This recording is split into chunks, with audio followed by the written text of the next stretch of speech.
Our Thursday subscriber stream here on lichess and Twitch.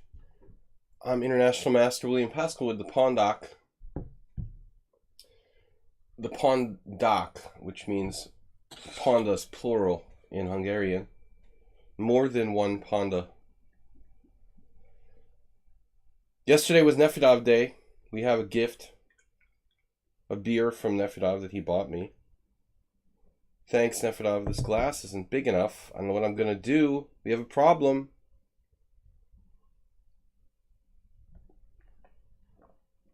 The glass that I have isn't large enough to fit the amount of liquid in the bottle. Anyway, cheers. Non-alcoholic cheers to everyone. What is up? I finally quit drinking for good. You guys know the rest. Welcome, Merle Dixon, Asterbait. Who else is here? Spectacular Camel. We are doing game analysis with our subscribers. This is my way of giving back to you guys for subscribing to the stream. I apologize. I have a very bad kind of continuing cough, so I will disrupt the stream now and then with violent sort of asthmatic coughs. But I'm really not that sick. I'm not really sick in any other way, but I feel pretty good. We're getting underway here. I've got the first games from Asterbait, Move 11, Yabadas, Alms, and Merle. That's how we're going to start it up. Hopefully the stream is running good. Well, teach you to speak grammatically correctly. You almost got a lesson from Pawnda today. Pawnda's trying to take over my life, I think. Alright, guys. Just getting my beers and drinks lined up. Coffee, beer, iced tea, water. Can't have enough sort of fluids when you have a cold that I'm struggling against here. So the Pawnda is in the house. Micro Pawnda. The camera's actually working, which is good. Audio's working. Okay, without further ado, let's start with Asterbait's latest submission. Asterbait, one of our most regular players here on the stream, subscribers. He requested a counter combo, we went over it. May I substitute this one? This is against Tony Montana 1903. Okay, Asterbait, sounds good to me. You are playing the white pieces, so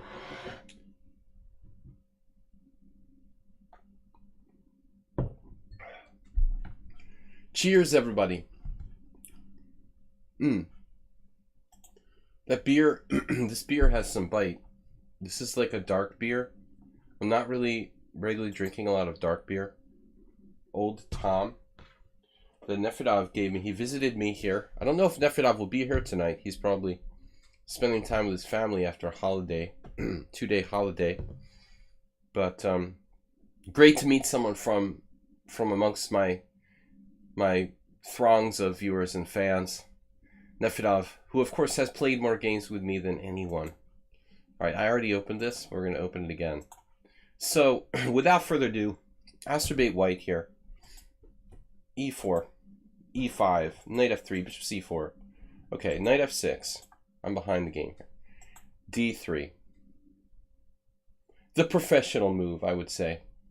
Again, there's nothing wrong with C3. Now Knight A5. Interesting. I'm almost surprised that no one has tried this at the master level. Because after Knight takes C5, I mean C4, Knight takes C5, Knight takes C4, D5, it seems like, you might get enough counterplay to the two bishops, and some initiative to almost make it worth trying.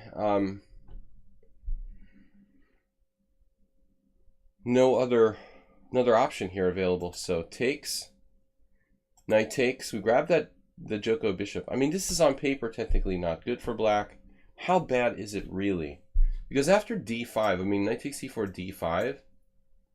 Black would have the bishop pair. He would have a kind of minor development lead. And he would also destroy, you know, white's strong point in the center. Something like e takes d, just recapturing on d5. Computer, interesting looking at this. Let's turn Stockfish off for a second so we can think for ourselves. I mean, I'm thinking just capture on d5. Will there be a problem for well, let's say knight takes then? Fine, knight takes. How much compensation do we have here? Good enough for like a blitz game, I would say, that it wouldn't be so easy for white. Not having a strong point, not having the bishop pair. I don't think it's on par with the Marshall Gambit or something. But I'm surprised that no one has tried that. I mean, if you're going to drop the pawn, anyway, I think our conclusion, if you're going to drop a pawn here, after knight takes c4, knight takes c4, I think instead of b5, we should destroy the center, probably. Okay, but b5, interesting. But I'm not sure this bishop is going to be worth much if we can't clear open this diagonal with a move d5. So Acerbate now should probably get the knight back in the fold, rather than lurching out to e5, I assume. The computer likes 95 too. Looks precarious on e5, but it comes back to a natural square on f3. But I would play like a safe move like this. Pieces behind the pawn chain, Acerbate. Merle Dixon. What's up, guys? Welcome to my stream. Oh, I have a message. I can't wait to see what that is. 2 new friend requests? Okay, that's cool. Friend requests are good. It's not hate mail. So, alright, b5. Not that stupid. Of course, this is dubious for black. These are minor mistakes we're talking about. Now black played d6. Interesting.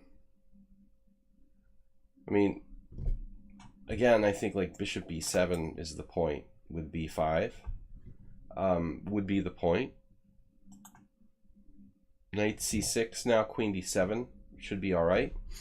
Winning a piece. No, what am I talking about? Not winning a piece. He'd have to go back to d4. So here, that's what happened. Okay. So waste of time probably by white there, Acerbate. A little bit of wasting time. I think again, my default would be knight e3. You know, you're up a pawn. Black will try to destroy your center with like d5 at some point. And I don't know what we're going to do. You know, we're going to play f3 like Boris Spassky. Probably we're going to have to push or take and change the game. Acerbates is playing Tony Montana. Which Mafia character is that again? Alright. So, I know who Joe Montana. It's a combination of Joe Montana and Tony Romo. Is that what it is? Alright, that's kind of weird. You're mixing the San Francisco 49ers with the Dallas Cowboys. Move 11. Scout at the opponent's camp before the attack. Yeah, this is a scout. It's a new name. It's a scout. He's a little deep in enemy territory there, I think. Good to see you, move 11. So c5, I think Acerbate lost some time here. And, you know, at that point, you might even consider knight f5, honestly. It might just be a better square than f3. Knight f3. So all these people like Joe Montana and Tony Romo were named after Scarface. Is that your point? Black's getting some stuff going on here. And now what do we do? b3. Okay, this is reasonable. It's the Owen defense. Bishop on the long diagonal. Oh no. Where's Pawnda? Pawnda is excited about this move. And Pawnda was very excited with my last tournament game where I played an early h5. Yes! Yes! Cue up the Will Ferrell gif. Yes! No, alright, Pawnda, calm down. You like h5. But h5, I think, realistically, you know, that's great if there's a knight on g3 maybe. But we should castle here with black. And then try to punish white with the d5 break at the right time. And maybe we've got some compensation. h5 is a little bit too much. It's kind of like Acerbate playing himself. Acerbate versus Acerbate. h5. Bishop b2. But he's been sound, you know, relatively sound. h4. Now maybe h3. I don't know. This is a reasonable way to play with black in like a blitz game. I wouldn't trust black's position in a longer time control. If we play h3, make g5, g4 break possible. But if we don't play h3, black can play h3 and like soften up all the white squares. And with that bishop lurking on the long diagonal, that could end up being a very dangerous thing. So it's a tough decision for white.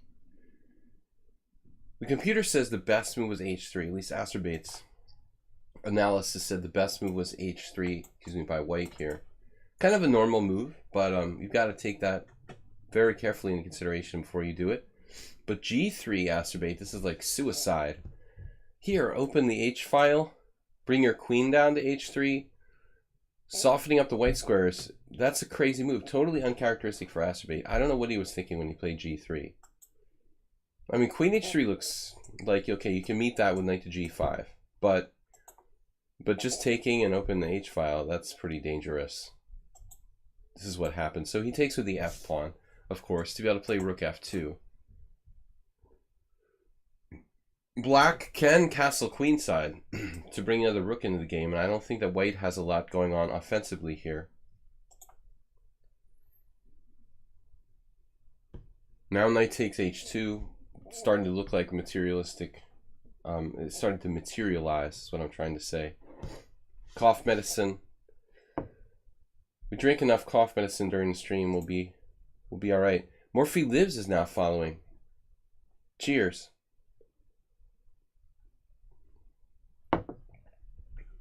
That's a good name, a good solid name. Unfortunately here, white cannot laterally defend with the a2 rook, the Acerbate maneuver. But Spectacular Camel, you would not approve of this move, I have the feeling. Spectacular Camel doesn't like making long-range pawn captures with his bishop, particularly on b7, but I think the g7 would equally be. This is a totally uncharacteristic game for Acerbate. I mean, he's not normally that materialistic. He also has a tendency to not open up his own king side, but g3 was a risky thing to do. Now knight h4, knight f5 can be chopped by the bishop. Plus he's threatening knight e3 here, so we're actually in a dangerous situation. Gotta be careful. Just an outright blunder. Bishop takes g7, leaving e3 open. Yeah, I mean, this is like opening up another line against the white king. Really much worse. So I don't really like rook g8 for black. I was expecting rook h7 when we just follow up with knight e3 next. And, well, we have a fantastic attack with black. But I guess rook g8 is almost as good. It's a pity to leave the h file, but the g file might be good too. There's the exchange. So white has 2 pawns. My bad, white has just 1 pawn. It's a positional sacrifice. Man, I wish this rook could come across. I mean, it wouldn't be that bad if we could play knight d2 and take with the rook and be fully developed here. But now we have to take with the king or the queen on f1. f5 is just beckoning.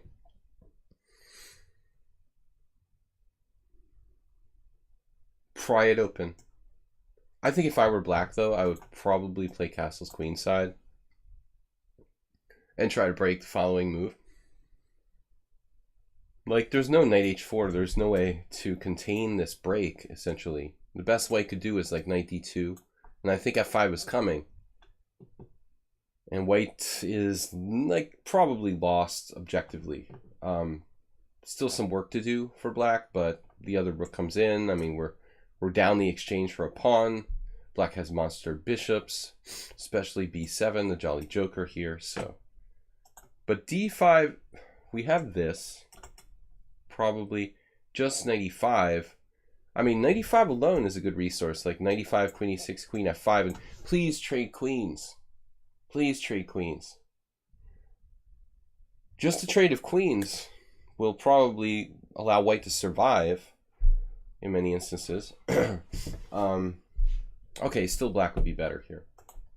But We do have knight e5. The computer says knight on bd2 was the best move. Okay. And here, sadly, Tony Montana, rated 1578, just totally doesn't notice that the other side is allowed to win too. As your loyal viewer, I want to see the blue-themed chessboard. My loyal viewer that I've never heard of before is demanding a blue-themed chessboard. Unfortunately, my friend, the blue-themed chessboards are hated by the majority of people. So it would be popular with you and hated by everyone else. This is a sort of democracy. We're going to have to say no on that, I'm afraid. I had blue at one point on another chess site. Everyone hated it.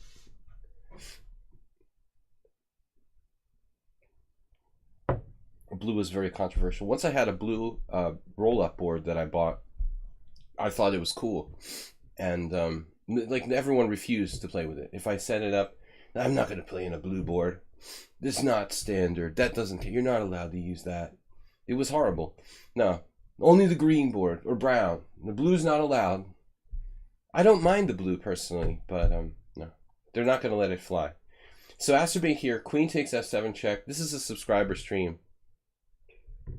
This is like an absolutely standard color that everyone uses. Other than that, you know. Okay, king d8, queen takes g8 check, bishop f8, and then it's mate. Good job, Acerbate. Fairly lucky result there. But I thought it was an interesting game.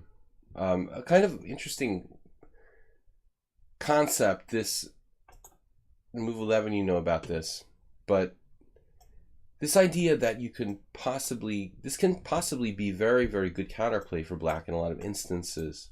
But I think this d5, let's see what the engine says about this.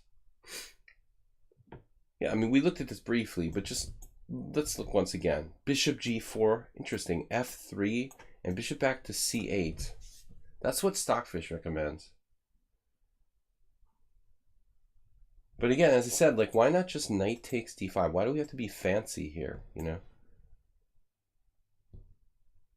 If you go to ChessBase and open up a random ChessBase database with all the games ever played, like not filtering it for just masters, I guarantee this position has been played.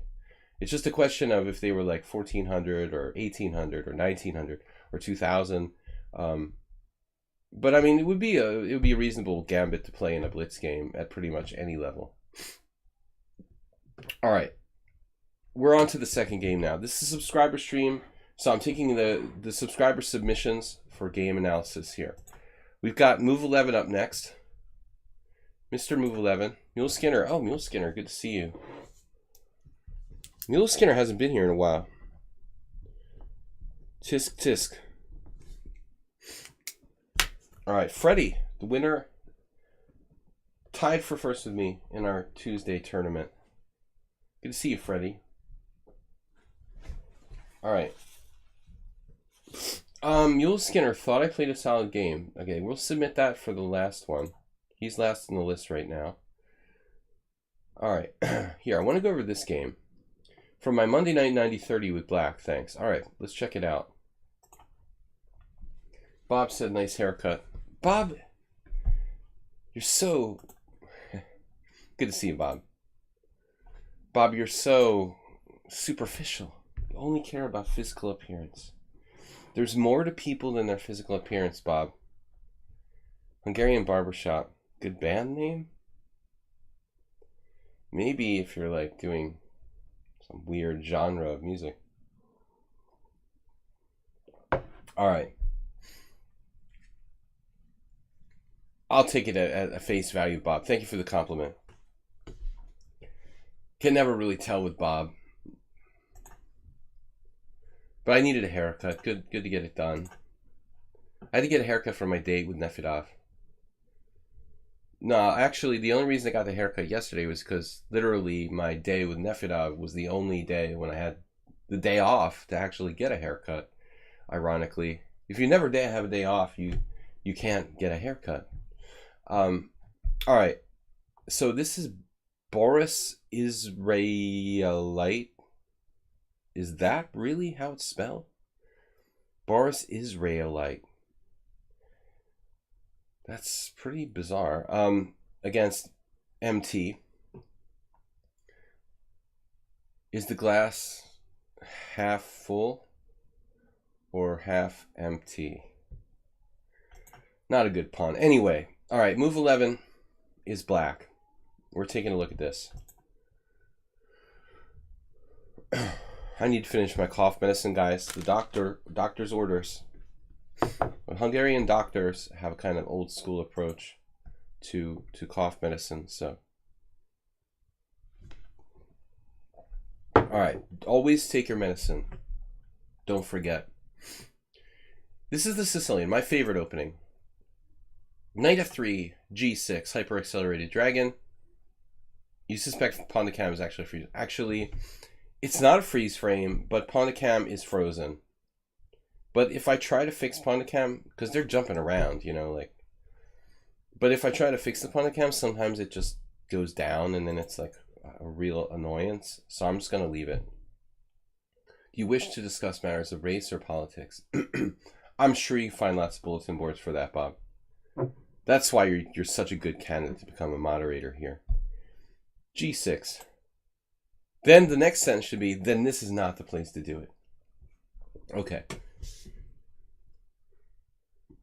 Excuse me. So another interesting move here that's almost never played is knight f6, move 11. While we're on the subject, very freeze frame, infrequently played, knight f6. But you could get a kind of rare c3 Sicilian here after e5, knight d5. Not a lot of games, but something. Indy 500. Cough medicine is not yet really gotten hold. Knight d5, d4, whatever, bishop c4, whatever. The score here for black is all right after 60 some games. But big AC. So move 11, you could actually prep this as a kind of c3 Sicilian side variation, right? Just something to throw out there, you know, something different, rather than playing the same stuff every time. I might actually give that a shot, because kind of everybody knows this, and like bishop queen c7 is a weird move that would likely transpose to some sort of d6 c3 Sicilian down the line. We'll have to, tomorrow night I'm going to play poker with my friend. Emil might show up, and he's a d6 Sicilian guy. CD, d5. By the way, there's bishop c4. Where's someone on sound? Our like resident Mora Gambit guy. Every stream needs one of those. Unless you're like Mark Esterman, you have throngs of c3 Sicilian Mora Gambit people flocking to your stream. I'm the master of the Mora. I didn't notice Esterman streaming today. That's odd. Maybe he had a date. Okay, we'll have to ask Bob. Bob's an expert in the personal lives of online chess streamers. What's up, guys? But anyway, all seriousness aside, d3, yeah, whatever. No, black has to play like maybe e6 or knight c6 here. But anyways, all right, move 11. Let's move on. I just like looking for alternatives. d5, e5, and now move 11 played a6. Now a6, the story with a6 for me begins a couple of years ago, when I was yet still playing on a really kind of crappy chess site called the Internet Chess Club. The Internet Chess Club is sort of like the Gellert Hotel where Nefedov stayed. It was good 20 years ago, but they stopped renovating it about 20 years ago. Now it's like still functioning on its reputation alone. That's not enough. You know, you can't function on your reputation alone with any kind of business. You have to actually continue to reinvest capital back into it and continue to make it great again. But anyway, my point was I had some game on Internet Chess Club like 3 years ago where this German IM, who I can't remember his name, played a6 against me when I was white, ironically. And I was like flat-footed by this move a6. I was like, what? How can you play a6? How do you, you're black, how do you have time to make a move like that? And then I went and I looked it up, and there were all these games. I mean, keep in mind, the game I played was 3 years ago. So that was 2016, maybe. This Morozevich game was around 2012. And I looked it up, and I saw maybe Morozevich, this game, Korneev with white. But I was surprised. Like, how can you play g6? Jim, yes, a haircut. I got all my hairs cut. A6. I've played bishop g4 for years, but it has its kind of issues. So, another move I like for black, though, if a6 doesn't cut it, is knight h6. This probably isn't that bad. I had a game with white against Jakob Attila where I could only draw with white.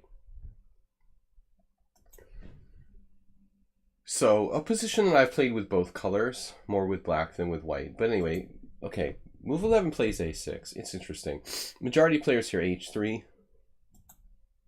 This is kind of a feeble move, I think. No name against Vigentsev, and no name against Vigentsev.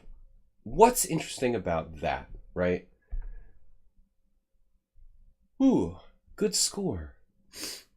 1-0, 1-0. Vigentsev lost like 15 rating points in 2 games here against the aggressive bishop e2. Bob, yeah, I do. I think that obsession with a particular opening is probably going to be a waste of time. Yeah. Objectively, you're wasting your time, you know. Gata Kamsky didn't become one of the best players in the world by obsessing over like some random opening or something. And Anatoly Karpov didn't become world champion by obsessing over an opening. He just like, whatever, you know, we'll play some openings. So bishop e2, yeah. Vigentsev, 2 losses, nice. Particularly the one against the 2276, that hurts. But this is really aggro from move 11. And we talked about this before move 11. I feel like f6 is kind of like early without the knight on c6 to pressurize e5, you know. You're kind of like not threatening anything until you've played knight c6 anyway. I mean, here you are, you're like a6. Why did you play a6? Oh, so you can play knight c6 without being molested by bishop b5. And then you're going to play f6. It's not a terrible move because you'll probably transpose. You'll probably, the move order will transpose. But honestly, like, it seems kind of weird to play f6 without knight c6 first. Because the whole point was to play knight c6 without being bothered by bishop e5. So you gave yourself a question mark. f6 is wrong? I mean, we will see. I'm not sure it's completely wrong. Why is this so bad? Jim, thank you for the donation. Rookie 1, this is best play by white. I mean, honestly, I haven't looked at this with a computer, but I would be skeptical that this is a big problem.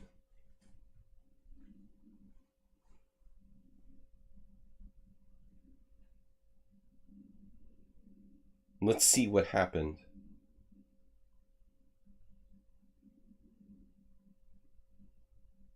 I mean, his rook is going to be blocked by his own pawn on e5.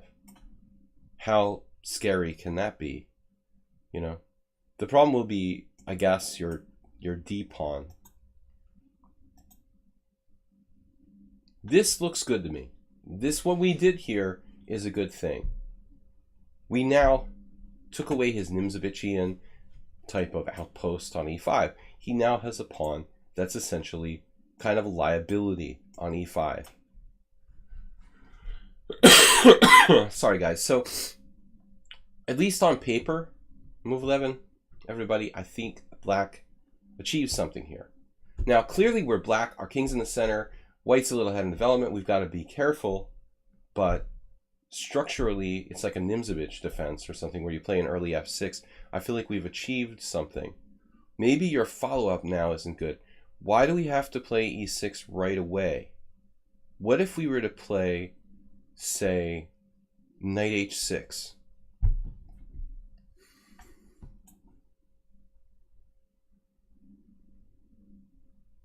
Because we got the rat defense set up here. Planet Chess Club rating with a party of 25. Wow. Planet Chess Club. Master. Master Planet Chess Club. Welcome. Knight c3 happens. It sounds like a kind of... Thank you for rating Planet Chess Club. Rating with a party of 20. Party of 25. We don't have enough tables for that. It's like a lichess meetup. Thanks, Planet Chess Club. Great, man. Make yourself at home.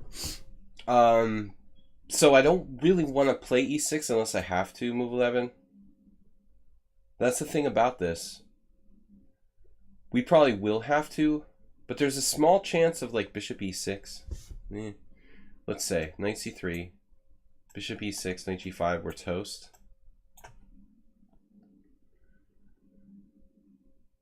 I want to keep an open mind here. I mean, is this like really completely out of the question? Can we hold the d5? Maybe now we play e6. This is just a hypothetical variation. I haven't checked with the engine. That doesn't look great, but this pawn is like kind of falling. We have knight f5. Maybe white plays bishop g8, e6. Okay, but that's a different story. Now it probably goes completely into the twilight zone.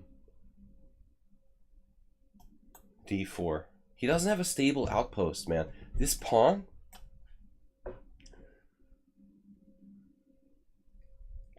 Maybe this is just flat out bad, but I think it needs to be carefully checked, you know? I'm not really 100% sure about this. Maybe it's just flat out bad. Let's double check with the engine. Okay, rook e1. So the engine says e6 should be played. That's an interesting move, just kind of keeping the tension before the exchange. But let's take a look what happened here. Takes. Well, I feel vindicated to some degree because my instincts are right. Like the engine prefers knight h6. Then it changed its mind. But what were we looking at now? Knight h6. This is my variation. Knight h6. Knight c3. Alright, bishop e6 is too fantastic. So now we have to play e6. This will be similar to the game, I guess. Did we benefit at all by enabling knight h6, knight f7? Perhaps we benefited somehow. So let's compare this, position to what move 11 got, which was d5, e6 right away, and then the bishop g5 in your face, which is like, standard for this opening, actually. It would be easier to handle, probably, with knight on h6 already. So I vote for knight h6 as a slight improvement. That's all we know so far. It's a slight improvement. So the guy played bishop f1. Lame.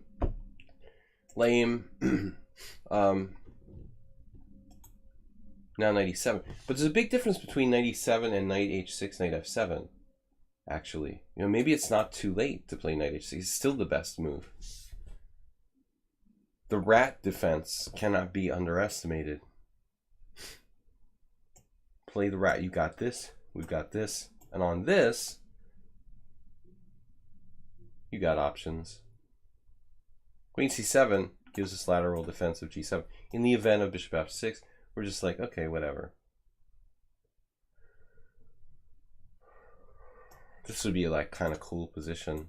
I'd be a little nervous here Then my position is hanging knight on h6, pawn on f6, weakness on e5. I'm all ragged. There's no pieces developed on the queen's side. But it's like just like the f6 is falling. So that's the problem. All right. So I think we've discovered the key concept, move 11, to improve your game is something about knight h6. Knights on the side of the board are always good. We know that. That's a 21st century thing. No Joke Chess is hosting me for up to 34 viewers. That's awesome. Thanks to Master and Master Planet Chess Club, and also to No Joke Chess. No joke. This is a cool game, though. Very important type of line for the hyper-accelerated dragon. Very standard type of position. Bishop f1, and now a little too routine play by move 11. And then that classic kind of dark square weakness starts to sink in. I talked about how I was like close to Roman Gingiashvili years ago, and we worked a lot on this. And I used to like watch him play lots of games, and I played in the same team, and he had some games where, you know, people got bishop f6, bishop f6, bishop g5, bishop f6 against him. And it was funny to watch Roman even like squirming sometimes against like 2100 players. He would eventually trick them, but in this type of thing where they get the bishop here, it is pretty annoying. And the chronic dark square weaknesses probably exacerbated by the fact that black played like a6. We are kind of going a little far with that move, but anyway. Knight c3 and now bishop d7. So move 11 decided to develop his pieces. Always a bad decision. Right about now, I'm sure the move 11 was already looking at exchange sacrifices. But this is like, you know, when you're too keen to just sacrifice the exchange the first chance you get for absolutely anything. It's not like the Sicilian where you're doing like rook takes c3 and doubling the pawns and getting a pawn and smashing their structure or whatever. We're just giving away an exchange for a pawn here. So, but I think he's aware of what's going on. He's aware of the French Tarrasch type of theme where you can sack the exchange here. But ideally, you're probably going to have to force them to like take with a pawn and just compromise their king position in order to justify giving up a whole exchange. You're going to have to get more than a pawn to give up the exchange. It's a pretty sacrifice. It's fun to play, but so it looks like retrograde analysis says that h6 is best. But I agree, it's like a little scary to move a lot of pawns now. But actually, you know, he doesn't have a great square. The acerbate bishop, you might call it. Acerbate likes to put his bishops on e3. This isn't good, right? That's a blocker bishop. It's a pawn, it's a bishop, it's a pawn, it's a bishop. What is it? It's a bishop, it's a pawn that can move backwards. It's an ultra pawn, but it's interfering with the rook. It's interfering with something wherever it goes. It's like here, okay, you've got g5 there. That's the greatest place for bishops, right? You ever play the white side of the semi-Slav? Have a bishop on g3? Here you could just pretend you're playing the Grob and surround his e5 pawn. I don't know. I mean, yeah. But it's hard to play h6 and g5 automatically. Maybe he can sack a pawn. Did you look at this? Bishop f6.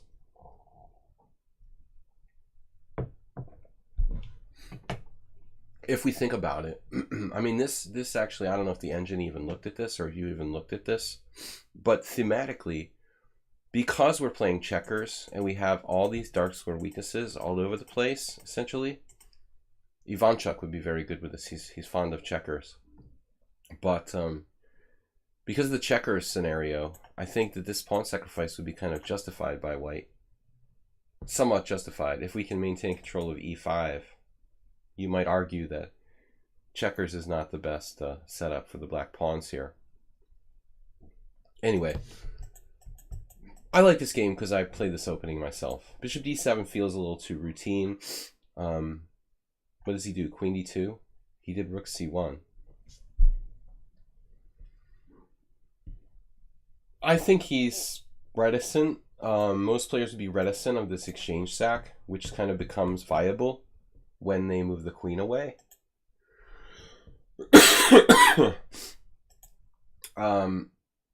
You were worried about what? Knight a4. Yeah, I mean, that's the problem with a6. That's inherently, you know, like the French advanced variation with a6. Like, this square is really weak.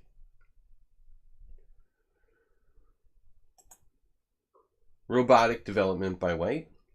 And now b5. I want to say, move 11, that I've seen you play like this before. I've seen you do this before. You're kind of sticking to the viewers haven't seen this, but move 11 showed me a previous game or two in this type of line, and he's shown a kind of predilection for this a6 b5 kind of playing on the queen side, whereas I feel like our goal here should be, that's our goal, you know, like this is the whole goal, to give the guy like an overextended pawn. It's hyper modern chess. Get white to overextend their center like it's in Alyekin's defense, and then win it, you know? Destroy their center and get them to fix this weak pawn that's overextended on e5. We focus on the main thing. You're kind of getting sidetracked with this whole queen side. Yes, maybe this is a sort of threat, but I feel like you're getting sidetracked from the main point of the entire opening, which is to get white to overextend themselves and overextend their center and attack the e5 pawn. Here, queen d2, hello, exchange sacrifice, you did it next move. But it's difficult to evaluate. Is it enough to sacrifice the exchange here? Is it even necessary? If I can get away with a normal move without doing it, I don't blame you.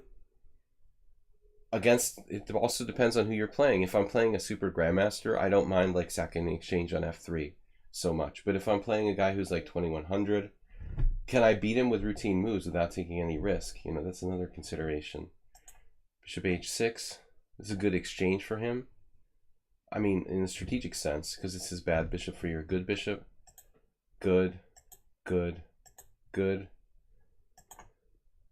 Okay, so here we are.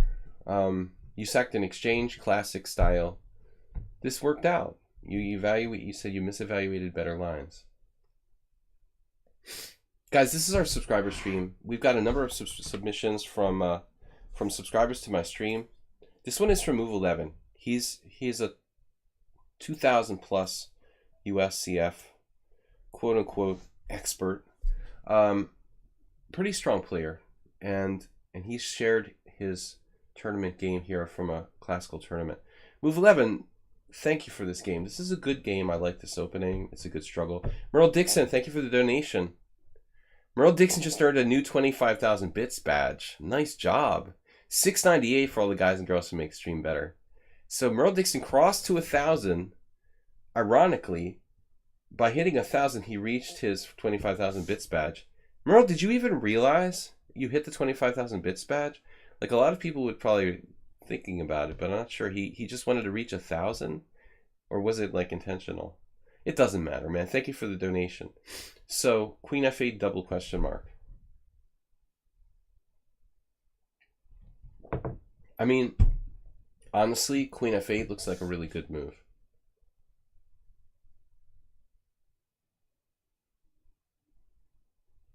I have a suggestion. It looks kind of slow though. Bishop f6, avoiding the exchange of dark squared bishops. It looks a little slow.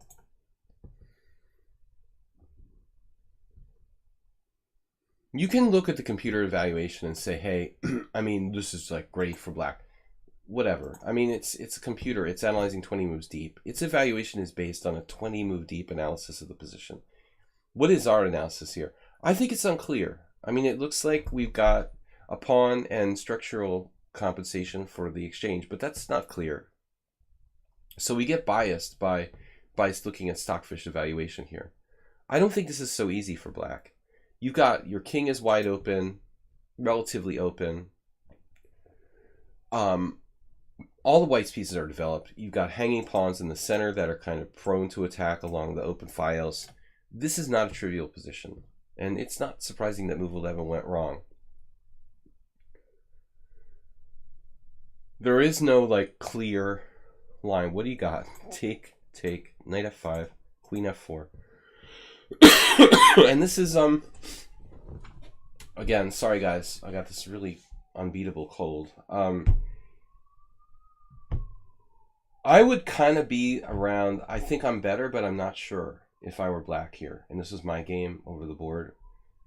I would be nervous no matter who I was playing. Because you've sacked an exchange and, you know, there's no guarantee that this is 100% going to work. You really got to put your faith in the structural side of things. But the problem is, again, this e-file bothers me. The backwardness of our e-file, the fact that white has 2 rooks, there's quite a few, well, one open file, but it's relevant.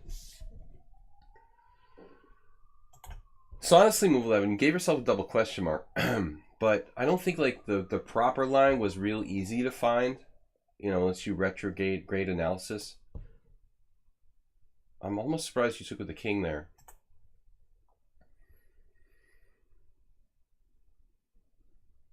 I don't like the king on g7 because it looks like we're getting hit, but we have knight c6, I guess. Not the optimal square. Move 11 wanted to keep his queen on the line. I don't think it's that easy. Yeah. Because Stockfish says 1.5 better for black doesn't mean that a human is going to find this position easy to play for black. Is this? Yeah. I mean, I like queen takes g7. I feel like my king remains safer here. We have to forfeit the F file, you know, but move 11, you're still, hey, it's a good French defense after knight c4. Look, I think Botvinnik would say, hey, it's not a bad winnower. We've sacked an exchange. It's not a Sicilian. So this is the game. I'm a little nervous about the king there. Although, I wouldn't mind trading queens. Is queen f6 a consideration here? Is this too invasive? Invasive species? No, because, yes.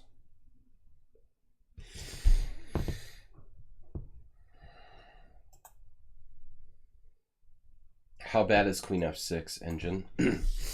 Queen a7 is scary.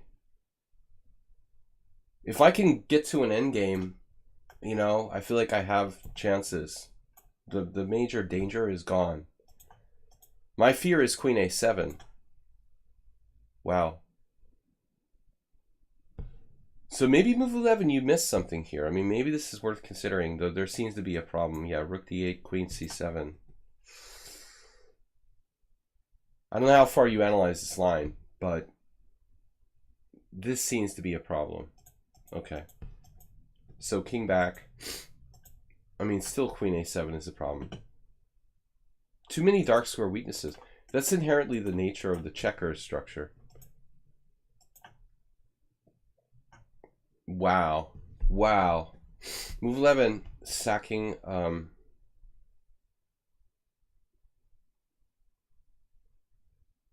queen takes f4. OMG. Do you guys say OMG? Like Furby? The new Furbies. You do know about that, right? The new Furbies apparently say OMG. They're like teenage girls. That's what I've been told. All modern Furbies have been programmed to say OMG. But seriously, check out the engine here. Let's just sack a whole rook. Wait, it's better by 0.9. What? Oh my god. So rook f8 becomes a serious threat. Dude, this could be for real. The massive armada. Rook f8's not enough? Just... Oh, there's no threat. My bad. Okay, we have to take back. Yeah, it just sacks a piece back. Queen g5 check. King h1. Ed. Queen takes. Groveling for a draw in the endgame. Okay. Yeah, not very exciting. Anyway, it was fun while it lasted. Oh, this knight is not happy, guys. We have problems. I don't feel like we have anywhere near enough compensation. Now, move 11 doesn't have any attack.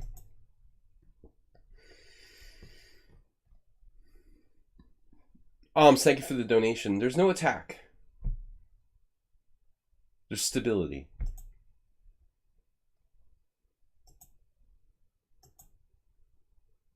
You're like right here. Okay.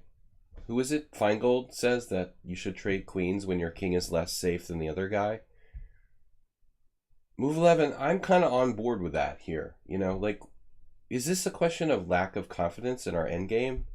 Or we're just overly optimistic that we're going to, like, attack this guy? Anyway, we should move on. I don't want to spend the whole stream on this one interesting game, but I would kind of feel like trading queens would be the safe thing to do here for black. But he goes aggro.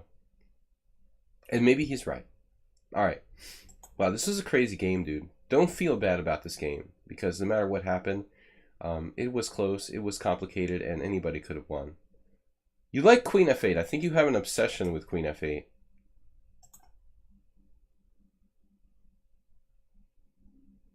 Merle Dixon's in first place. Jim is in second. Om's on Twitch 212.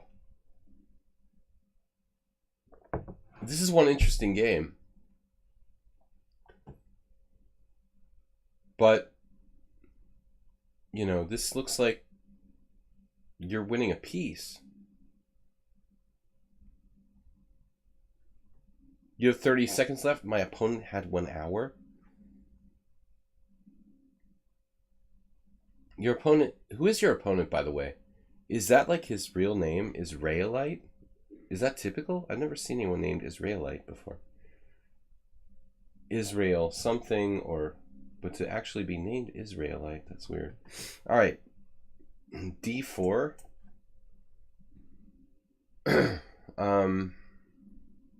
Usually Israel is like a first name. Israel Rabinovich. An old master who I played 30 years ago. 28. So it looks like you're winning a piece here. So he has this miracle. I have the feeling the white is a good player tactically. Not really a strategic maestro. He spots the snap tactic instantly. Basically, move 11 just hung the exchange. Lost in one move.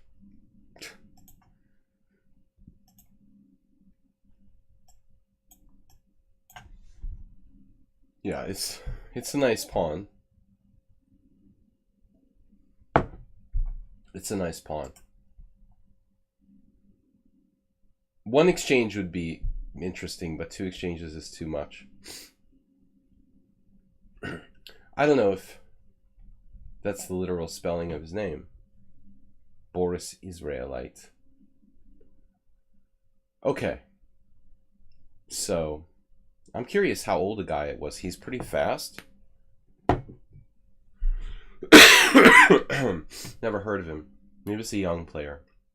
But he's fast. He's not that good strategically. But tactically he's on. So move 11 hung hung a second exchange and he lost. That's it. That was an interesting game, guys. That's one of the most interesting games I've seen in a while. An opening that I like.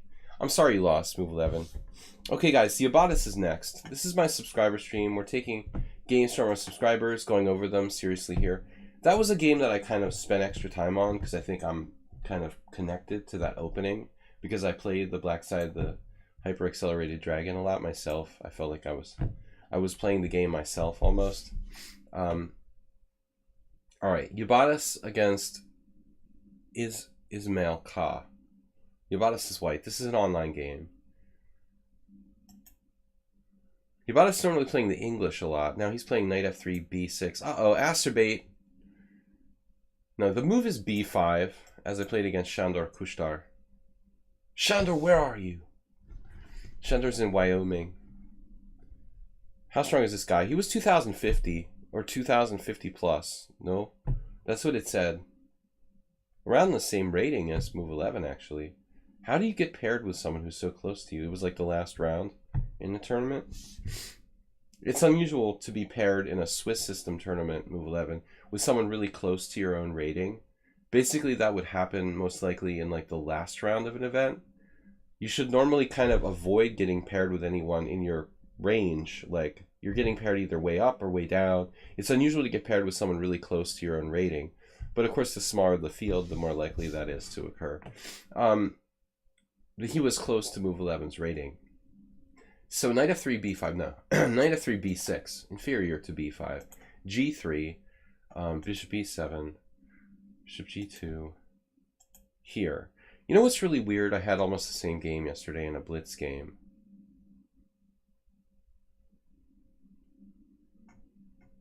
You can choose. I think I like d4. I like d4, and then e4 next.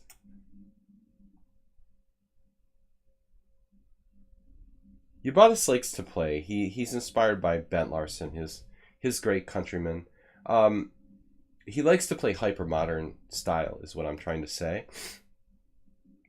But I feel like if they're going to play a bad move, like knight c6, like a concretely bad move, maybe we should abandon the whole concept of hypermodernism. At the point when they start making like concretely bad moves, we should be like, screw you. You know, you're going to make a concretely bad move. We don't need to do this, not, you know, hyper-modern nonsense. Now we're just going to like crush you because you made a bad move. I mean, this is a very strange configuration on the queen side. It seems like you should probably play d4. And I already don't like black's position. Although it looks like knight f6 is not so bad, actually. My game was actually slightly different. The game I'm talking about the other day, was it even today? I don't remember. g3 or something. I think my opponent played g3, b6, bishop g2, knight c6. And then I played d4. And then he played bishop b7. So it was like almost the same, but a better version. Because here I was actually able to play e4. And that was my game, literally. Now white has a really strong advantage, like +1 point something. Acerbate, yes. Knight c6, not good. Move 11 doesn't have that. I mean, Ubatis doesn't have that option here. Knight f3, here, here, here, here. Black should play probably c5. Okay, this is just weird.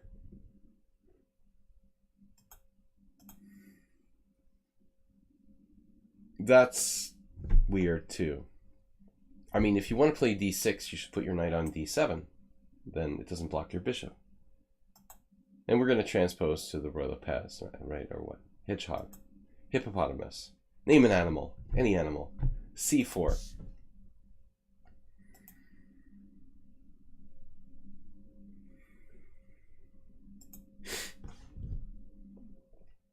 Now he's gone like... You sure this wasn't Acerbate's other account? This is basically what Acerbate does. He plays bishop b7, knight c6, and castles queenside.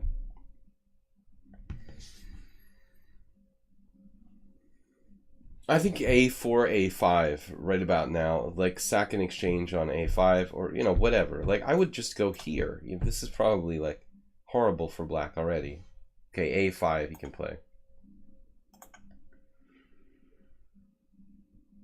If he doesn't do a5, I think you just play a5. You know, this is probably, like, terrible for black, like, immediately. It's like h4, h5 in a normal kingside attack scenario, but none of the downsides.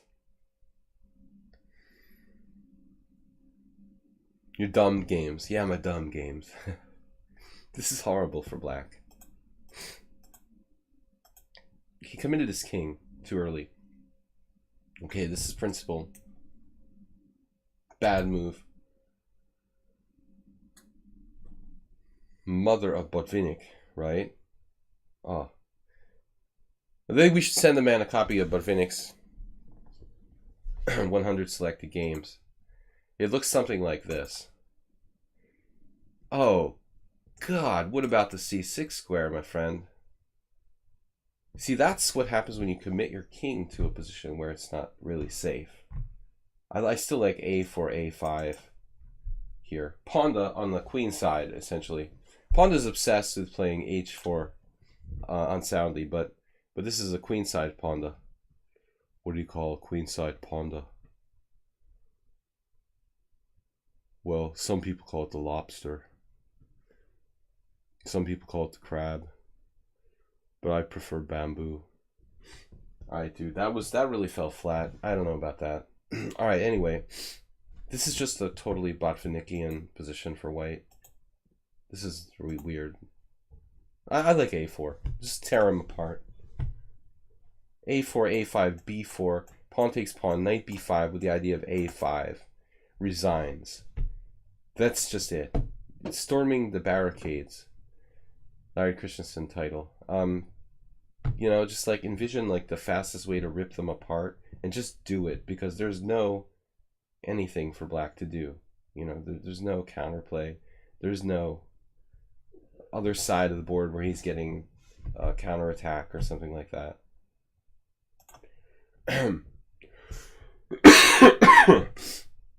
All right. Here comes the counterattack. Okay. Asabi, you bought it. This was weird. You've got to admit, this was a weird move. I'm weird. Missing the point. H5. Good. It's something. The engine gave Asterbate a question mark for playing A4. Okay, that I find a little bit hard to understand. Because A4, it's a good move. Sorry, Stockfish. That's not a good... Just turn this off. You're fired. A4 is a good move. We can lose a tempo. Put it back on C1. I think this is good. But A4 is a good move. I mean, I think you missed it at first, and then you found the right idea. You got to take this Stockfish game evaluation stuff with a grain of salt. I mean, you're not playing the perfect move, but A4 is the right idea. It took you a move too long to realize. That's all right. Bishop F4 is sort of stupid because you're just giving him G5 with tempo. Here you have to admit your mistake and play the bishop back, either D2 or C1.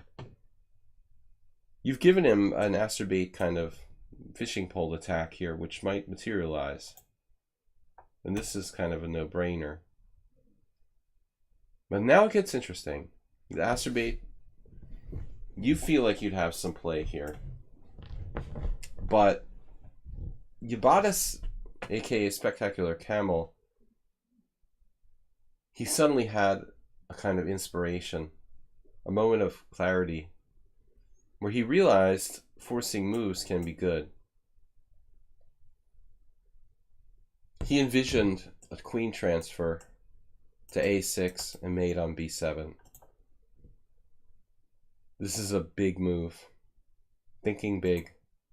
And now, we're basically just a couple moves away from mate. That's forward thinking. And he's not materialistic. He's like, whatever. Oh, a bishop. I'm hanging my bishop. And the guy took. And now, the only hope is the classic King A8, Queen A6, Rook B8, Knight B5 resigns. But the computer found this move, which we all didn't see. But I think at that point, when black plays Queen E6, probably the A5 is gonna end it. Because now we're coming down the A file, and doesn't matter how many pieces black is up at this point. It's like indefensible, the black king side. So Queen E6 is not enough. I mean, Queen E6, A5. Bye-bye on the A file. Yeah.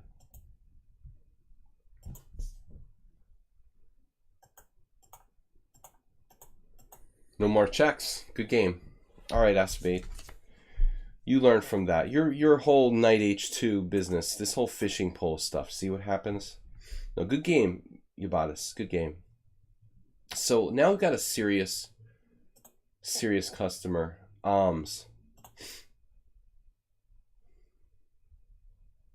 This is a game against FIDE Master Hedman, Tim Henman. No, FIDE Master Hedman of Sweden. Oh, this is 15 plus 5, so it's like a rapid game. Example why I hate rook endgames. First it was a draw, then I was won, and then it came how it had the but in all, the game was quite okay for me. Alright, let's take a look. Can I please grab this game?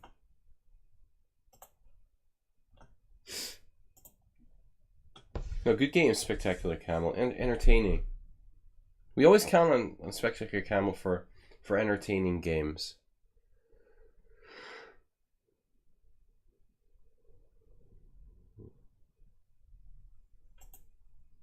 Okay, d4, knight f6, c4, e6, knight f3, Bogo.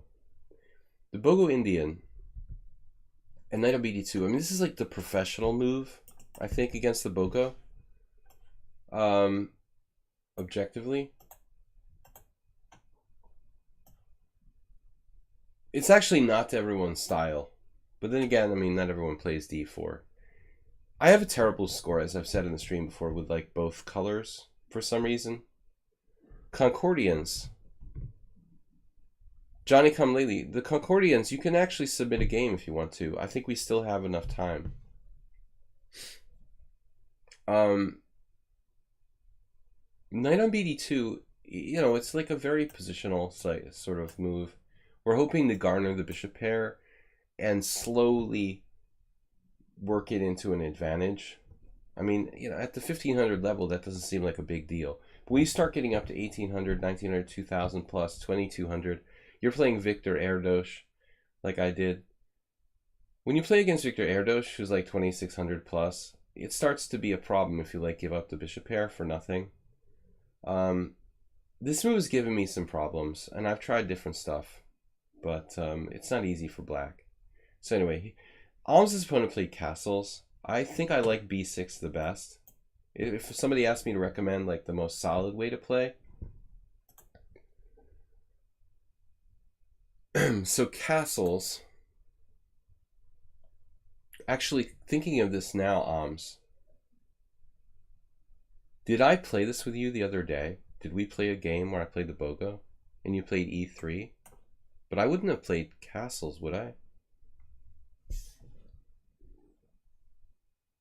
Well, I guess I did. I guess I castled against you with the idea of pulling it back the bishop like I did against Erdos.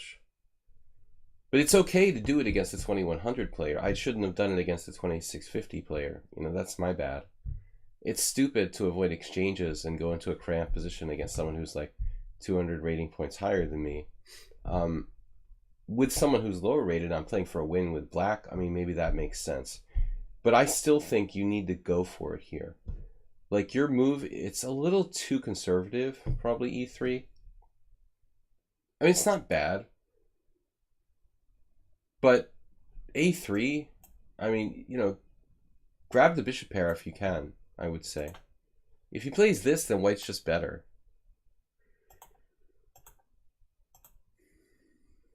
Okay, whatever. I mean, e3 is a good move.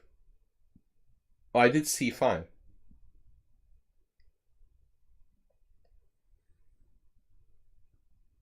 But not in that position. It was a different move order, a Nimzo.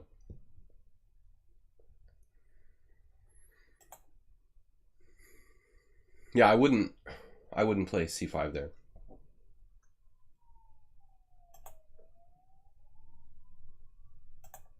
I think d5 is much most common. I had a game where I lost with white against Latko Linčić, my friend, years ago, in the first Saturday GM tournament in this type of position. I still don't remember what I did. It was embarrassing to lose in a Bogo Indian with white, but I managed to do that. I think I lost to Michael Rode once too, but it was very, very long ago. The game against Rode was like 27 years ago or something. I'm terrible with both colors of this type of position for some reason. Okay, d6. This is like a conservative setup for black. Bishop d3, knight c6, castles. Lembit ol. Yes. I'm not going to tell my Lembit ol story again. All right, e5. Well, I mean, to be fair, this seems like quite a reasonable setup, but the bishop's hanging out here. So it's like it looks like an Ildar Ibragimov thing again. Can we play like knight e4? This almost identical position came up the other day. Oh my god, it's not identical. It's the exact same position. There it is. Blink. Ildar Ibragimov against Andrew Webster. Ildar's a friend of mine. He's like moved back to Russia, but we were good friends when he was in the United States. He's a fantastic chess player. Really, really nice guy, and always liked him. He's a great positional player. Masterful positional player. But, I mean, this is like a kind of Rubinsteinian move. You know, knight e4. Leaving the bishop out to dry. Something not right about this for black. So, I think you need experience to like recognize that that's the move. But Ildar even not able to beat Andrew Webster. He probably should have, but he didn't have the technique that day to take him down. Even knight b1 is not ridiculous. I mean, this particular position, of course, e4 is a slight problem. But in principle, knight b1 is an idea. All right, so busting the Arthur Bisguyer there, Oms. R.I.P. Art. So, an art game from 1985. The year when I played my first unrated tournament. It was a knockout, a scholastic knockout tournament, elimination where you lose one game and you go home. That was the extent of my tournament chess in 1985. I played one game and I went home, while Arthur Bisguyer was beating Andrew Karklins. All right, bishop takes d2.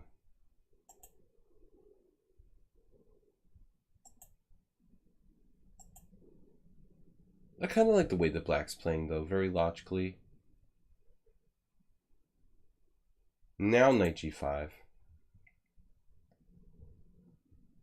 Can we just give up h7? Glorious Bobby says, I used to be an English player. People ask, why do you play your opening so fast? Because I never make a mistake. Well, even if you studied the opening for years, you're still, that's the wonder of chess, man. I mean, even if you studied the English opening or any opening for years, you're still not going to play it perfectly. I mean, it's just, it's impossible. Chess is endless. But here I wonder if black could sacrifice the h7. Because honestly, I want to kill your center. I want to get rid of the white center. I'm thinking like he should think about this. If there isn't a clear-cut way for white to get an advantage here, I mean, I'm not convinced by like knight h7, bishop h7.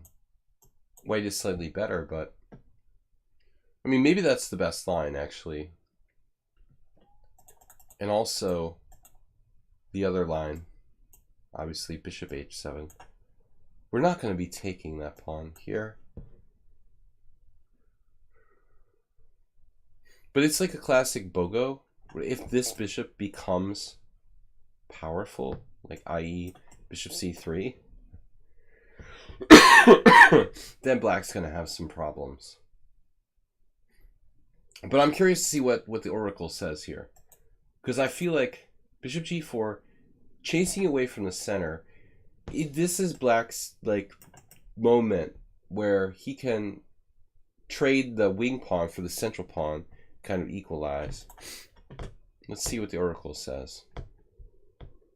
The oracle agrees with your opponent, so too much of a concession apparently. E takes d4, takes king h8, h3, bishop d7, and bishop d3. We need to contact Mihai Suba or something. He would like this position for white. Romanian Grandmaster. Takes. But this is the secret move now. Bishop c3. Maybe that's like too fancy. You can just take with the pawn. The idea being the f file, I guess. Here, here. Bishop c3. I don't know. A dynamic situation with the idea of rook takes f6. Suba would definitely like this. It's still not clear.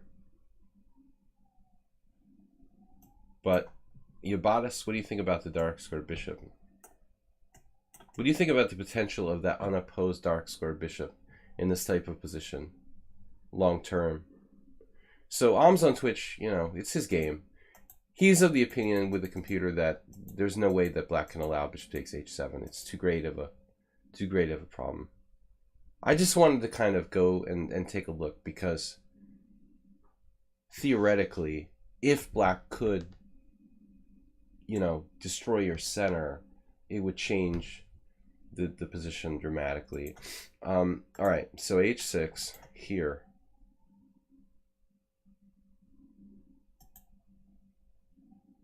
The other possibility, I guess, would be like knight e4, but you're just dropping a pawn there. So this is essentially forced. Now what? d5?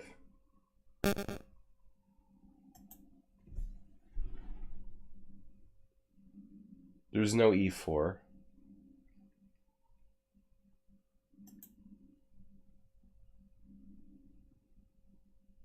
So basically we just end up in a kind of,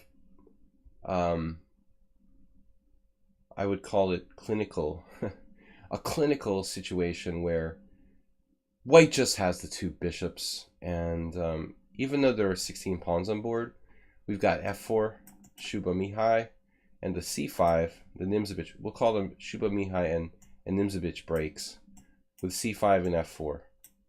And you can kind of like pick and choose between these two breaks for white. Yeah, there's no e4. So the quiet bishop on d2, I mean, this is the whole basis of the bishop, the knight d2 Nimzo. You're saying, hey, my bishop counts. It's an advantage for the rest of the game. This is like a modest move, but very reasonable. I mean, just because you played f3 doesn't mean you promise never to play f4. Here.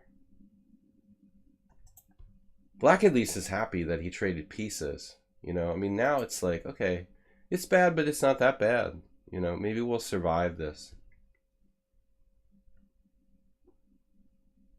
There it is. You guys know, Alms, did you ever read Dynamic Chess Strategy by Mihai Suba? It's an old book, but a good one. A contemporary masterpiece. All of Suba's books are like disorganized. He could really benefit by having an excellent editor. Like his Hedgehog book is just like, you took a bunch of chapters and like threw them up in the air and then like let them land on the table and you put the book together. That's how well organized it is. But basically there's a lot of good material. His Dynamic Strategy book is similar. It's like, oh, let's take a whole bunch of games, like throw them up in the air, let them land on the table, and then put them together in a book. But still, like, the material is good enough that it's really worthwhile. The f4 break, he's got a BOGO game in there, like a kind of neo-BOGO, English-style BOGO game, where it's like f4 just busts black. And, I mean, this is very much the same idea. The bishop on c3. We're going to make the bishop count again. Make your bishops count again. I can't stop making that joke.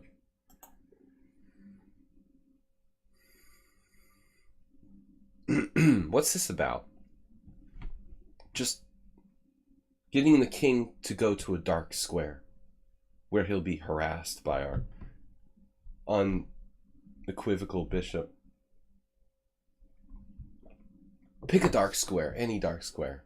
h8, f8, whatever you want. We'll get you with the bishop. He went to f8. Man, I mean, f8 along the f-file. Do you feel good about yourself? So if you play h8, you're just losing f7.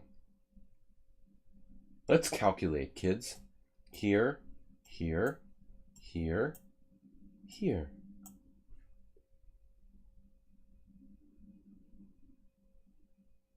Let's calculate further. Here.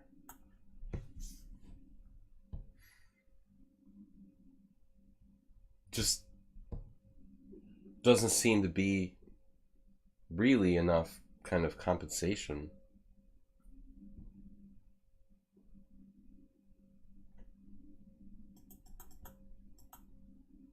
That's why he played king f8. You're talking about rook endgames. Like, this game doesn't feel like it should reach a rook endgame. It feels like it should be over. F takes e5, queen takes e5. Now I'm waiting for the rook sacrifice on f7. Never quite happened. Almost. What if you played like bishop c3? You did. Stupid question. You ask a stupid question, you get a stupid answer. My camera is frozen, but we can see the game at least. Oh. What do you mean my camera's frozen? My camera's not frozen. The Pawnda camera's frozen. My regular camera's not frozen. Oh, it's back. It was down. Okay. Bishop c3. Just a minor setback. I feel like black should be just basically getting mated here. Have you subjected this to like computer analysis? I mean, it feels like we're just like micro pawns away from a forced mate for white, but it's not quite there. All right, let's see. Here, here, here. Oh man, I mean, this 85 is coming.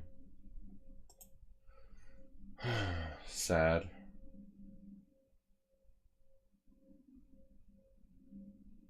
That's it, man. The Rock of Gibraltar. Man, it's tough. He's defending. So basically, Alms gave up everything he had. He traded everything down to break through.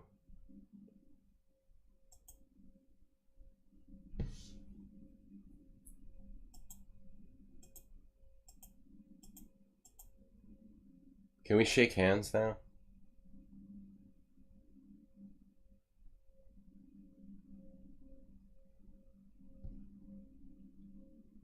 This is an interesting decision because King e7 would be kind of contingent on rook f8.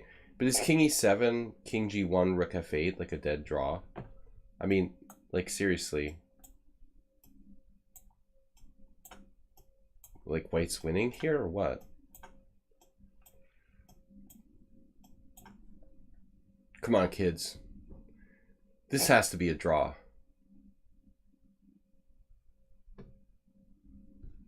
Well, I mean, theoretically white's better because you have more space. But it's still a draw.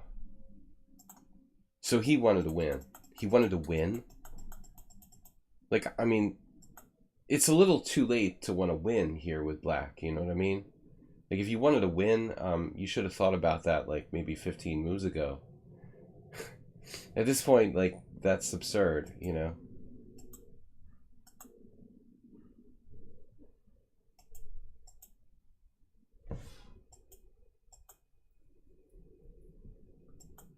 No, I mean, I think you're better here.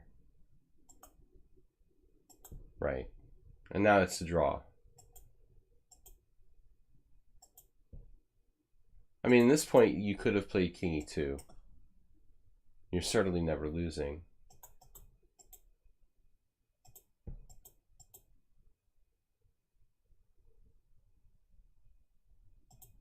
Okay, wait a second. Can you play...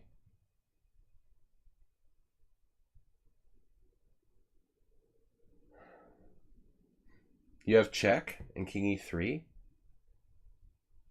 Check, King e7, King e3. Rook somewhere. And you're screwed. Probably. Alright. This looks objectively forced now. You think b5 is a blunder, so he's like slightly worse now, because c7 is going. He pressed too hard to try to play for a win in a drawn position, which we've all done. Though it's still a draw. What is it? Still a draw? Black is slightly worse now. But I have this strange deja vu that I've seen this game before. Something similar, though. There's something prototypical about this game.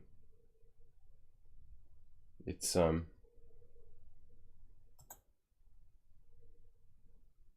almost Freudian. Classic rook endgame.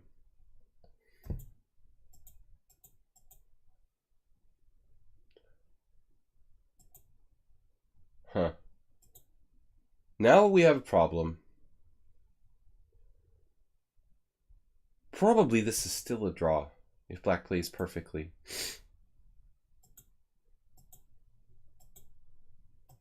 Okay, right now you need to check him away from you, clearly. And you're clearly, so only white can be better. That's just ridiculous.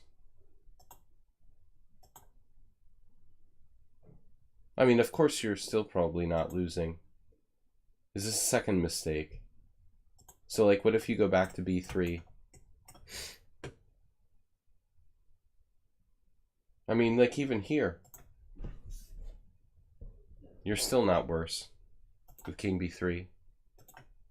This is probably where you overstepped. So it took like 2 blunders.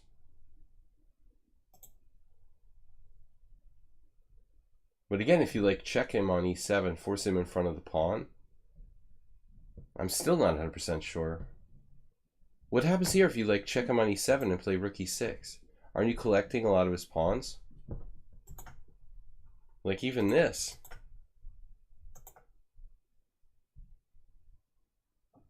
So the engine says like he shouldn't allow rook e6, he has to play this. Lose the pawn on d5 and then probably some kind of theoretical draw. So basically Ahm's had to go out of his way to lose on time. So here. This is just, yeah. Time pressure blunder. So clearly better for white, like the whole game. Then it was a draw, then he lost. So the Pawnda cam. I could try to reestablish contact with the Pawnda cam guys, but it's not. They're chill. Thanks guys for supporting the stream. Merle Dixon with 1,000 bits this week. Jim with 300. Ahm's on Twitch with 212. Guys, don't forget to check out my YouTube channel, Video Chess Training on YouTube. I haven't updated any kind of new stuff, but I do upload the streams there. I haven't created any new independent content lately. When I reclaim my life, I will. A little bit busy at the moment. Thank you guys for supporting the stream. You can always donate via PayPal. I'd like to thank, we had recently a donation from Airborne. Airborne donated $10 a month to the stream, and he also became a subscriber. Jim, thanks for the 100. All right, guys, we've got an hour left. So we got Merle and Mule Skinner. And Concordians didn't submit a game. But if Concordians is still here, sir, you have time to donate a game. Donate a game to the stream. Concordians, if you're still out there, you can send me a game. Send me a message here on my Sparkle Horse account on lichess.org. All right, Ahm's on Twitch as a master. I'm just repeating Asterbait. What's your highest elo, Ahms? Out of curiosity. What's your peak rating? So, Merle. Where's Uber Driver today? I would like to know what black could do better in this opening. Only a draw. Oh no. Black could do better. Can't do better than a draw with me. Sparkle Horse 0009. Merle Dixon 10010. So obviously you made some sort of inaccuracy here. No, Ahm said he was 2230 10 years ago. I did not buy the CM title. It's a fake title. Now I'm much weaker. You're not weaker, they're stronger. No. I'm not weaker. Just rating inflation. Rating deflation. You call my opening the chicken poo variation. So I needed to prove it. So I need to improve it. I called it the chicken poo variation? Did I say that? It sounds weird. Knight f3, d5, g3, knight f6, bishop g2, e6, castle, bishop e7, c4. Well, so far this is very standard. Catalan, Neo-Catalan, Reti, castles d4. And then you play knight on bd7. This is kind of a weird move. Normally people either accept the Catalan or they play a close type of Catalan with c6. Okay, but there's nothing wrong with knight on bd7. It's like just a different form of closed Catalan. But you kind of keep the option of taking on c4.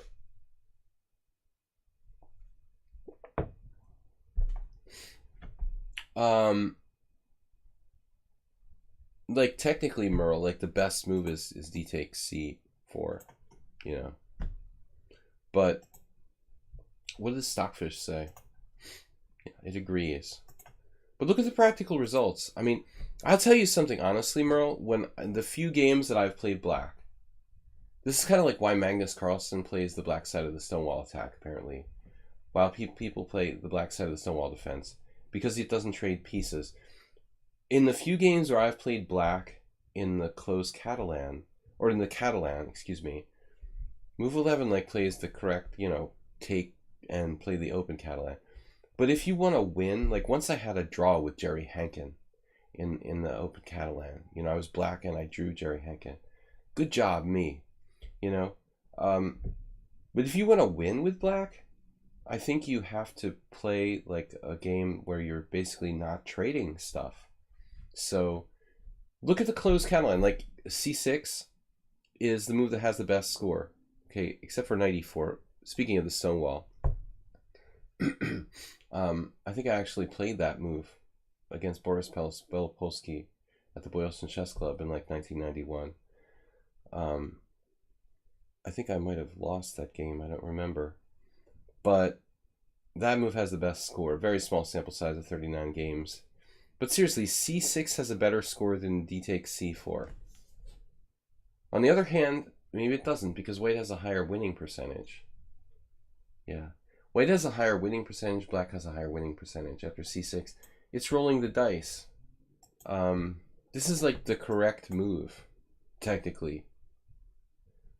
But it releases the tension and pieces get traded and the variations are really long and everybody knows it, you know. When you play c6, you keep stuff on the board. Knight on bd7 is kind of a good compromise because you're like, well, maybe I'll still take on c4 and keep the option of c5. So most people play queen c2. This is like some kind of Romanician style gambit. Romanician, I would be concerned that black would take the pawn and hold on to it. But what's a combative way to play against the English? Not easy to do.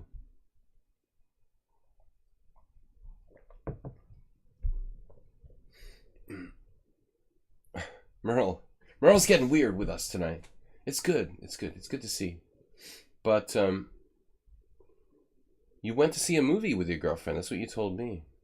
Very boring stuff.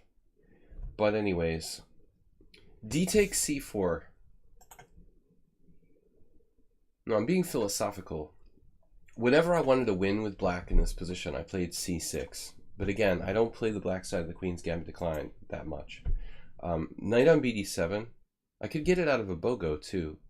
Bishop e4 check, bishop e7. With the bishop on d2. Knight on bd7. So b3 is a quiet move by white. You know, I was chicken shit variation. Did I say that? I mean, actually, this move is kind of chicken poo. Because it's kind of passive for white. You know, I'm the one who played the kind of passive move. But I didn't want to have you capture on c4. b6. Spassky. Black against Petrosian.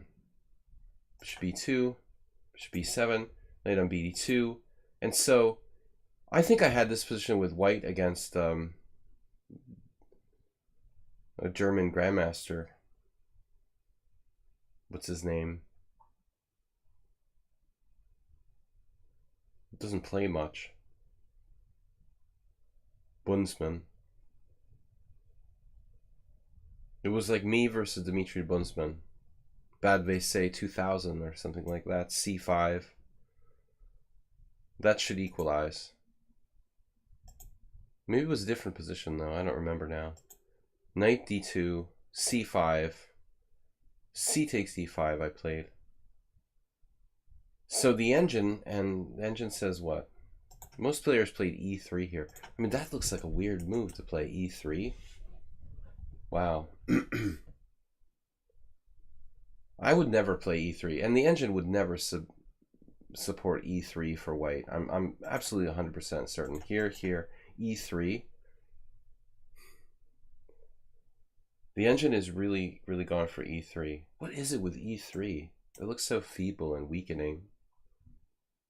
I'm surprised. Stockfish is going for e3. Wow. You know what? It's about putting the queen on e2, I guess. It's not about the pawn itself. It's about finding a square for the white queen on e2. This actually was a problem in the game, Merle. When we played, I realized that I don't have a freaking place to put my queen. That's why e3 is so important here. It didn't occur to me during the simul that I have to have a square for my queen. It's like a big deal. So that's why this is probably white's best move, just so I have a place to put the queen. Interesting. Here I played this, and I was sort of sickened when he played bishop takes d5. I'm hoping black will take with the pawn, and we'll have a kind of complicated position, essentially. Black should still be okay, but white's a little better. But it's complicated. All the pieces are still on the board. You have a bad bishop. So we were playing Krosenkov against Ivanchuk from 2000. And I played rook c1.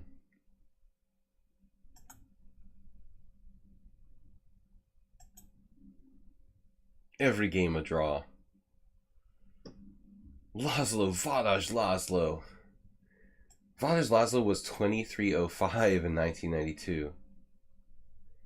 Man, I mean, that's ridiculous. Like 5 years later, he was like 2350. He gained points. That's absurd. Like, Grandmaster from Hungary, he was ill later, but died very young. Well, kind of young, like around 60 something. But 2305 was a bit much. Still drawing Blatny there. What did I do? Knight c4. I played like Krosenkov. And now, rook c7. Merle left book. Obviously this is a mistake, man. I mean, you've got Ivanchuk playing black. Rook c7. But you know what's weird about this position, guys? I mean, this is a little bit over the top. A totally random Vietnamese guy and some other random guy, they both happened to play rook c7 here. They went to the Anatoly Karpov School of Chess. That's pretty random. I mean, there's a lot of candidate moves for black in this position. And Ivanchuk played the original game in 2000 with rook c7. But what would be the chance, like, these guys would know that game, that random game that was a draw? These people basically all came to the same conclusion that rook c7 was the best move in this position. At the same, that's absurd. Of course, queen a8 is intended, which is a good point. This is a standard, like, Karpovian kind of maneuver. But Merle's not that subtle, you know? He wants his simplification now. C takes d4. I played perfectly. But at this point, I was convinced it was already equal. I was like, oh God, I messed up already. I thought I made a mistake, you know? But little did I know that Merle had made the microscopic inaccuracy. C takes d4. Stockfish has a thing about queen f4, queen f5, queen c4, queen c5. It's a very strange thing, but this engine has an obsession with putting queens on these squares. And this is no exception. It wants to play queen f4 here. I think I found a weird kind of, I don't know what to call it, you know, like a pattern in Stockfish's evaluation of positions, but it's obsessed with putting the queen on those 4 squares. So whenever it's given the opportunity to do that, it always does like queen f4. Here it says queen f4 is better than queen d3. That move actually didn't occur to me. Queen d3 is more of like a kind of standard move. This is probably better though, because I can maybe bring my other rook over here. It's a little more out of the way, and it's actually hard to attack the queen on f4 effectively.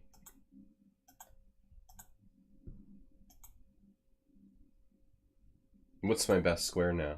Best. I played perfectly. I played like a literal perfect game. And now he found the best move according to Stockfish. Bishop d5. I think I offered a draw, but I'm not sure. I'm pretty sure I was the one who offered the draw here. I was so disgusted by the symmetric position. He's threatening bishop takes f2 check, by the way.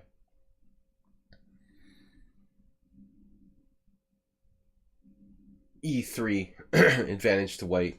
Merle's lucky to get a draw. Okay, Concordian submitted a game, guys. We have some time left, so that's cool. Actually, we have quite a bit of time left, 45 minutes left. Cool. So that was from Merle. Not a very combative game, of course, but I did play perfectly for what it's worth. Now the engine is claiming knight d4. But he's so solid, I wouldn't even try to beat him. I've given up. I've basically given up trying to beat him. So, again, guys, tomorrow we're playing Blitz and Rapid Chess here on lichess in the morning, 10 a.m. European time. We're going to go through these last 2 games, Mule Skinner and Concordians. my friend Stockfish disagreed. Okay, Mule Skinner is black here. This is an over-the-board game. Thanks for joining us, Mule Skinner. Haven't seen you around much. Thanks, guys, for subscribing to the stream.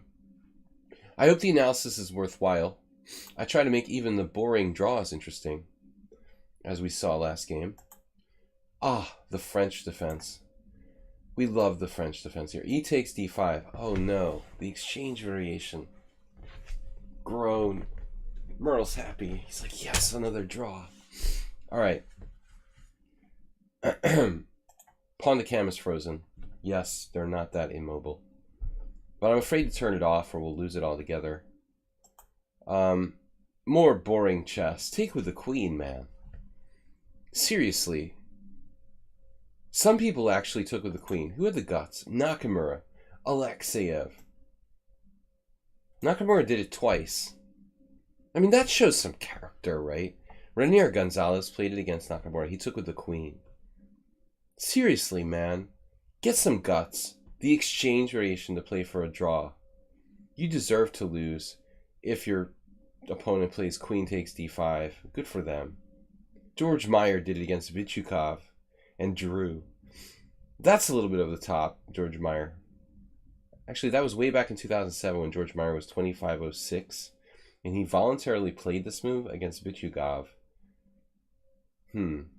Alright, that seems a little unstable, but ED C4. Aha. I think this is a good practical move, you know, of course, like if you like open positions. Someone on Sound's not here tonight with us. He likes this. Aggressive players who like open positions, Larry Christensen, for example, might like this kind of variation. But I think that theoretically it's supposed to lead to equality. Bishop b4 check, this Nimzo style approach, can actually reach a kind of Queen's Gambit accepted, I think, by transposition. Mises Normans, there you go. He's very faithful to his systems. The Latvian Grandmaster Mises. One of the few who plays this for reals. I think he might be the trainer of that guy Nick Sands, because they seem to share the same opening variations. Alright, so knight f6 though. Bishop e4 check is a good move, Mule Skinner. But not to everybody's liking, really. Mule Skinner basically plays the solid variation. Actually, where's Mr. Coffee? Mr. Coffee had a game. I don't know if we went over on the stream. I haven't seen Mr. Coffee around lately. Sent him a message today. One of our old subscribers. Mr. Coffee had a game where he lost badly in this. Where he kind of played too hesitantly or something. Or he did like bishop e6 or something. An acerbate bishop. Here, here, here. Yeah, you don't want to play bishop e6 here. Okay, I think we can assume that. Put the knight on a bad square to gain a tempo.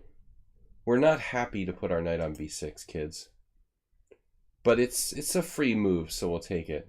Here. You know what this reminds me of? The Alyekin's defense, except the pawn would be back on d2. Just occurred to me.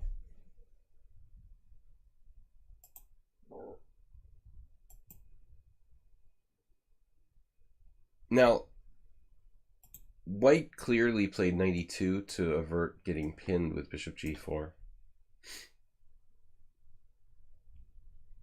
And that therefore avoid additional pressure on the d4 pawn. So that seems kind of logical, actually.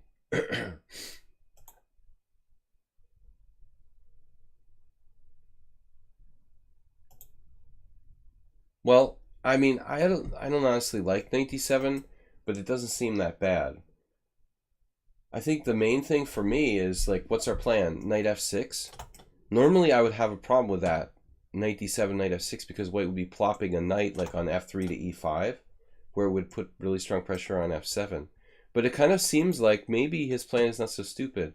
Like knight d7, if he's not going knight f3, knight e5, maybe it's not so bad.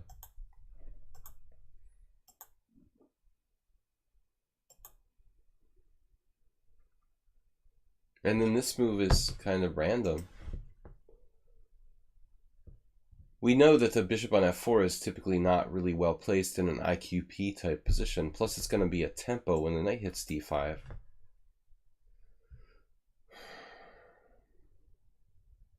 I'm playing knight d5 here. I mean, c6 may or may not be necessary. So I think Mule Skinner, c6 to me feels a little bit passive. I mean, I understand the computer's decision to play bishop d6, trading pieces. I think my choice would be this, though. Oh, you're going to lose a pawn. Oh, man. Take material.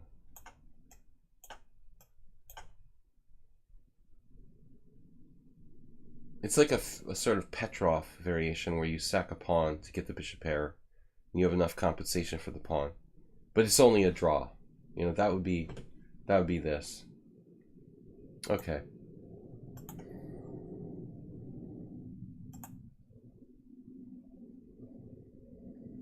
This is a Queen's Gambit accepted problem with f7 type of position. You know what this is? Do you guys realize what this is? says c6 is normal anyway. I mean, I think it's normal, but it felt like, it was kind of passive and unnecessary. Fanatic Chess, thanks for the host. What just occurred to me, this is almost like black is white in a Tarash. Isn't that weird? Who plays the black side of the French with white? You know what I mean? It's essentially, black is playing the French against the French. Isn't that weird? It's ridiculous. All right, but anyway, Peter likes a5. This piece is developed. And if you play this pawn, it's developed. This is developed. Now all our pieces are developed. So that's an approach recommended by the engine, but we don't have a clear role for this bishop to play. That's why Mule Skinner played bishop f5. But this is like a ghost diagonal. So we're going to play bishop f5, knight g3, bishop g6, and whatever. It's still fairly solid.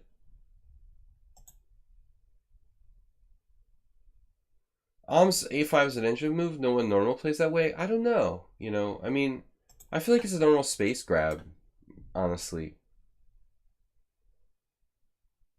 But I think more typically,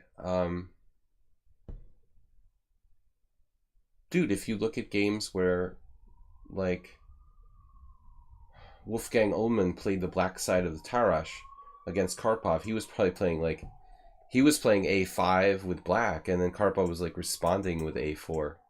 I mean, I think these pawn moves are actually pretty typical in this kind of structure.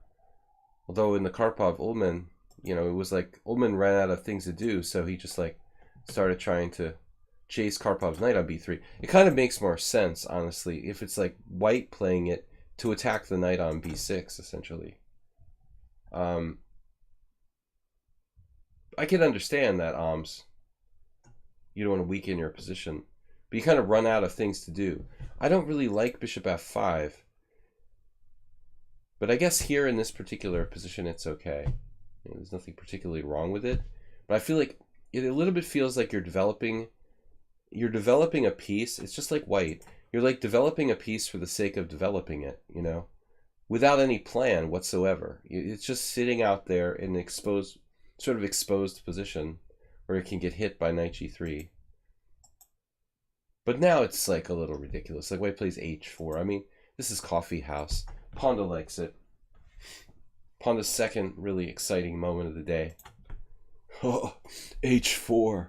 That sound in this position with white. It's like a Tarash French where white is playing bishop g6 and bishop g3 and black plays h5. What would Wolfgang Ullmann do?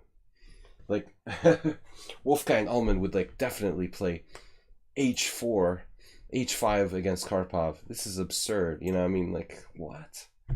You're not in the position to play h4 here. This is not okay.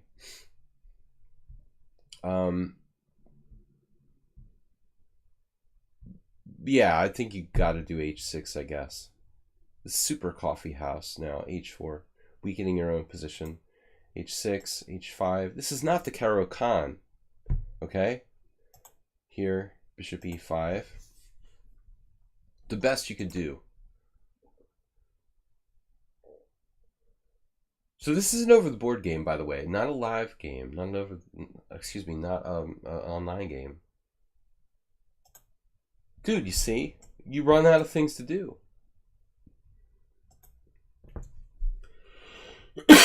But I agree.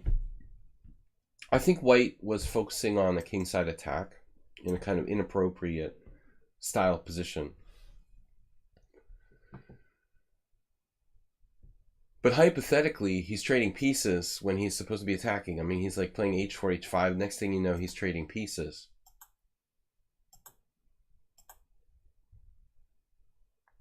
Like, wouldn't knight takes be more normal?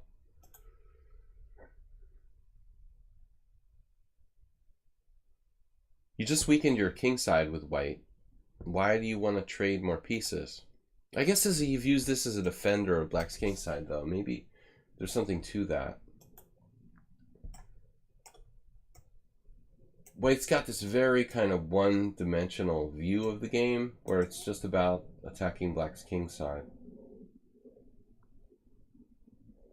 I think right now black needs to be careful because there's a whole gang of pieces coming down, swarming on his king, just about to really overpower black. I guess we have to start thinking about really absurd moves like f5.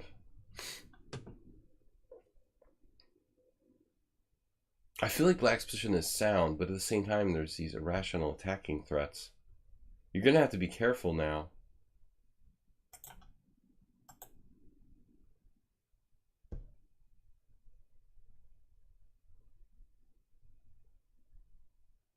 Oh man, Mule Skinner walked into rook g4. I thought it was going to be rook g4. This bishop is super irritating. So white ends up better with this coffee house style attack. Man, I mean, we probably have to go back to like h4.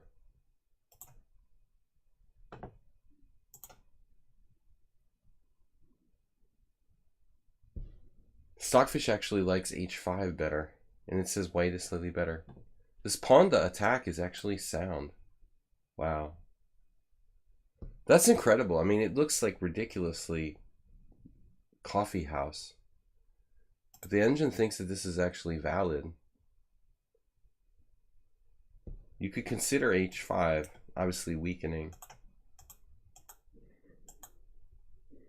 Maybe here we can find a better defense.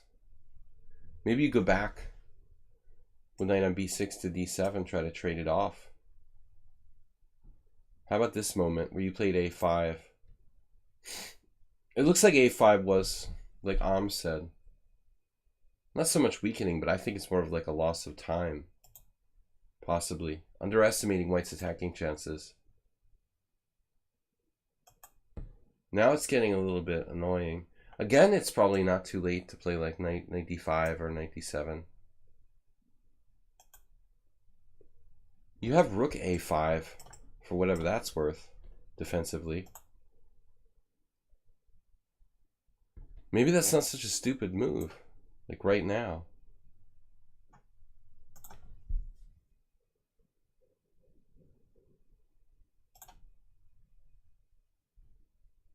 Okay, the computer says trading is correct.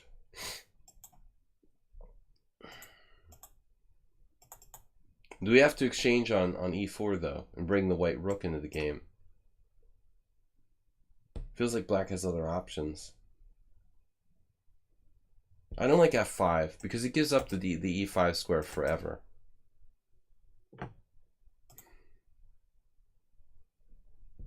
Wow, so Stockfish likes your play.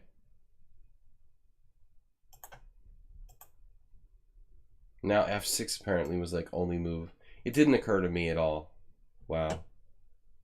That's a really hard move to play. I mean, it looks like you're radically weakening your white squares. I don't think I would have found this unless I really couldn't find anything better. I would have been fighting against playing f6.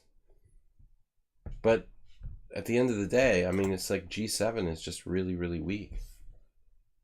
How bad is it to say play knight d7 now?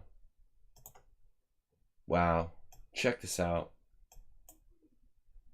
He's got a fork. Oh, God. So that's the main thing. There's just a concrete two-move tactic. Bishop g7 and knight f5 check. Obviously, Muleskinner didn't defend against it.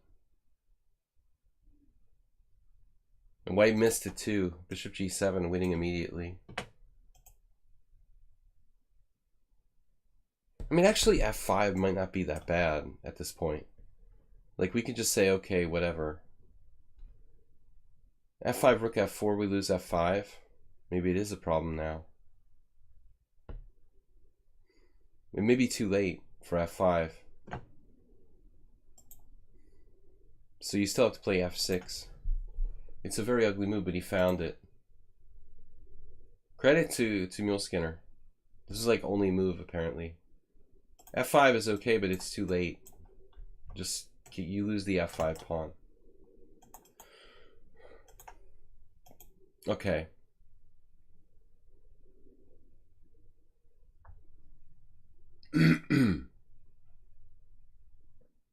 Now what, rook e8? That's what he played. The most natural move by far.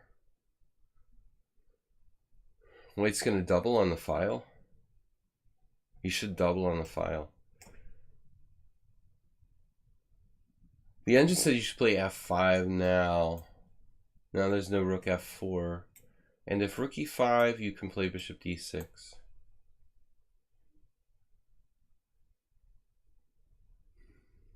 Among other things. You might even have knight c4 or something like that. It's hard to play f6 then f5 next move, but ultimately you want your pawns on white squares, not on dark squares. I mean, I wanted to play f5 last move, and I couldn't because it just drops the pawn. So it kind of makes sense. He plays this. This is also solid. White missed this with advantage. Bishop h6. Wow. I would have been freaking out right now, not understanding.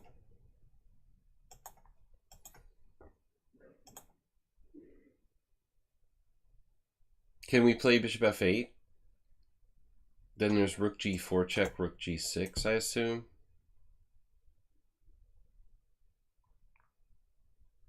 You have to play this, then this, then this, then this, I guess. Basically, white doesn't have a concrete threat. He would need another move. So poor Muleskinner here, I'm sure that he looked at bishop f8. It's the most natural move. He played this instead. And white blundered too. Queen g4, and then you have this with a very strong attack. Here, here, here, here, and now here, threatening mate. Ooh. And then this. Damn. Apparently he's lost. He has to sack his queen. This would have been forced. Just lost for black. So it's like a blunderfest. Tactical blunderfest. Knight d5 here, and now it's not enough. More blunders coming. More incoming blunders. I mean, I don't understand why you don't just play bishop f8 here. I mean, that's like the safest move in the world. Instead, you're up a piece. You don't need to be aggressive with like bishop d6. I mean, this looks good. I don't see it, He's down a piece here without enough compensation. So Muleskinner played this, giving white a little bit of play. White just traded, though. You better win this now.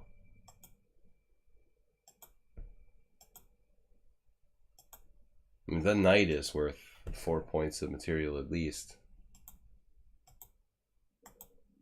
Muleskinner's in his time pressure now.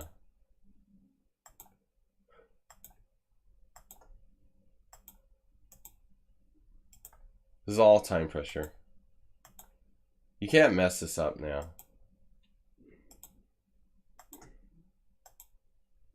Rook e6. So the point is, after take, there's a check, but it leads nowhere here. White simply runs out of things to do. A lot of tactical mistakes by both sides. Fundamentally, the thing I'm most surprised by was how strong, and sound h4, h5 was. I was really critical of that, It looks totally caveman.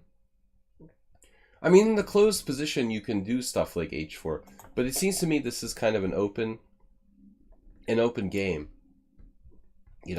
So something like h4, h5 in this type of position where it's like blown open, there's an IQP position with a mutual open file.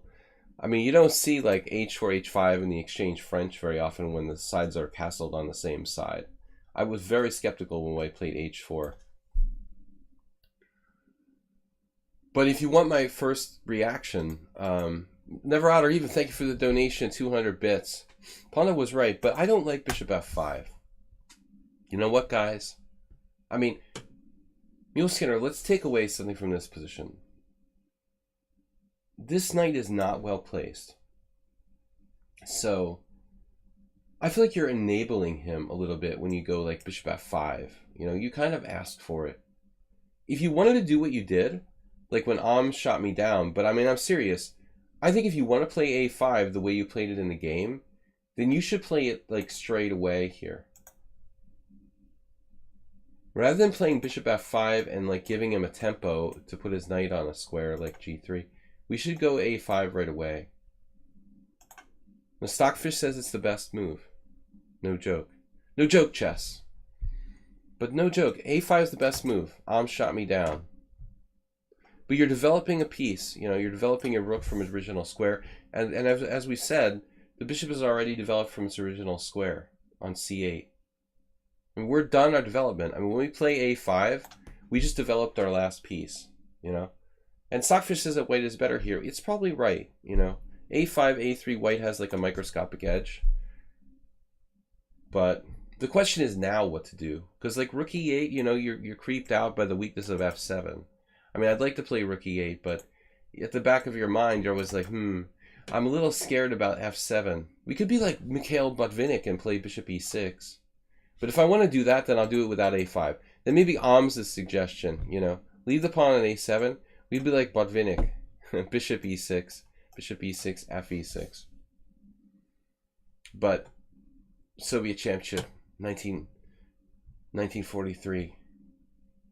No, I don't remember what year it was, but Botvinnik did the bishop e3 with white in a Tarish French. But no, this is a little bit of a kind of drastic weakness. It's a little bit over the top. All right, guys, interesting game. So we've got Concordians.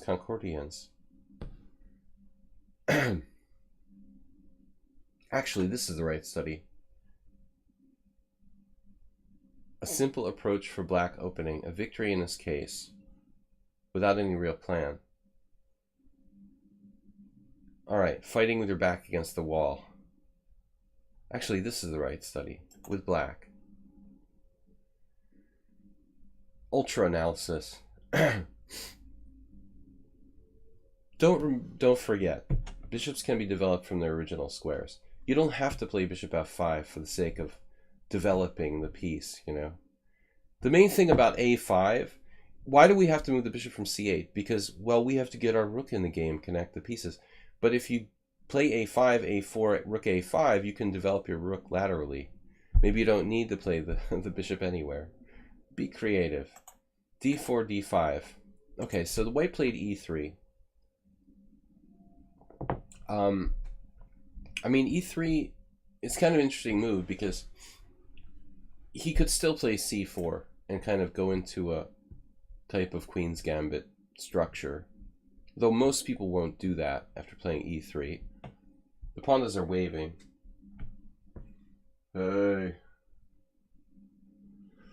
Guys, we're going to be back tomorrow at 10 a.m. CET. You can't see the Pawndas waving. This Pawnda.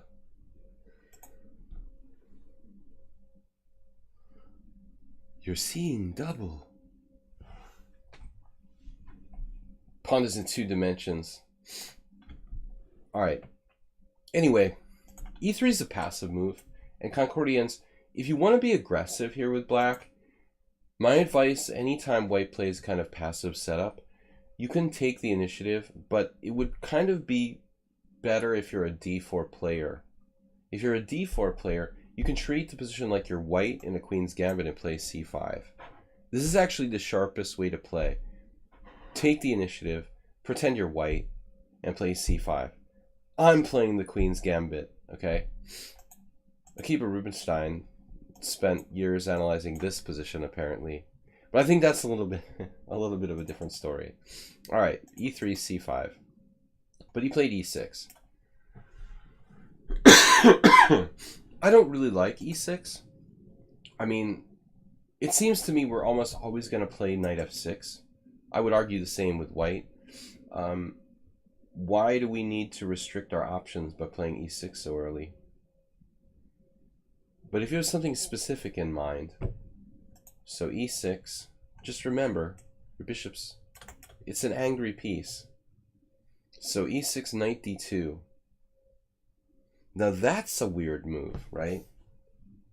Blocking your bishop, not putting your knight on its best square, not playing c4 and putting your knights out on, putting your knight out on c3 and on its best square, but knight d2 right away. That's very strange. I don't know what he's up to here. And now bishop e4. This is not really a good move. I mean, I think you should probably play knight f6, a different way of controlling e4. Bishop e4 doesn't achieve anything for black. You temporarily pin his knight, but he can just play c3 and kick you back. So I don't think you didn't achieve anything but kind of give white a relatively useful move for free. So at this point, make a move you need to make anyway. I mean, knight f6 is going to be played no matter what you're going to do. And then you can try to determine what the rest of your pieces, where the rest of your pieces are going to go. Maybe something like b6, solving the problem of the bad bishop one way or another. Could be a way to follow up. Alms on Twitch is yeah, he sees the Stonewall attack coming. My problem with this position, what the white player is doing here, is that generally speaking, you don't want to put your knight on d2 too early in the stone wall. That's the problem with the stone wall, probably. Well, now he could turn it into a French with e4, and white has a good game. White's too stuck to his like system, so he plays f4. This is technically like a stonewall attack with an extra move. White has knight d2 for free because of bishop b4.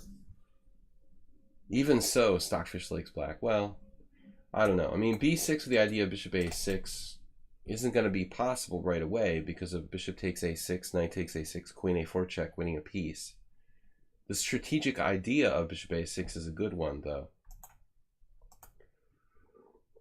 I like c5, Concordians. This is a good move. You're on the right track now, at least. Playing c5, getting some pressure on the white center. The next move is not good. What this move does, it keeps white honest. You're putting pressure on their center. Last move, g5. You really want to be creative. That's kind of a crazy move. Okay, c5 here.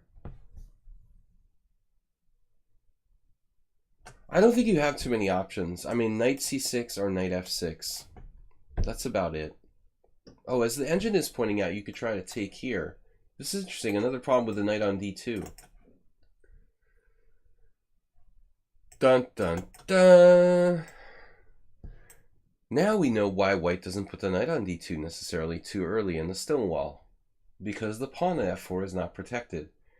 There are variations where white sacrifices said pawn, but I don't see this.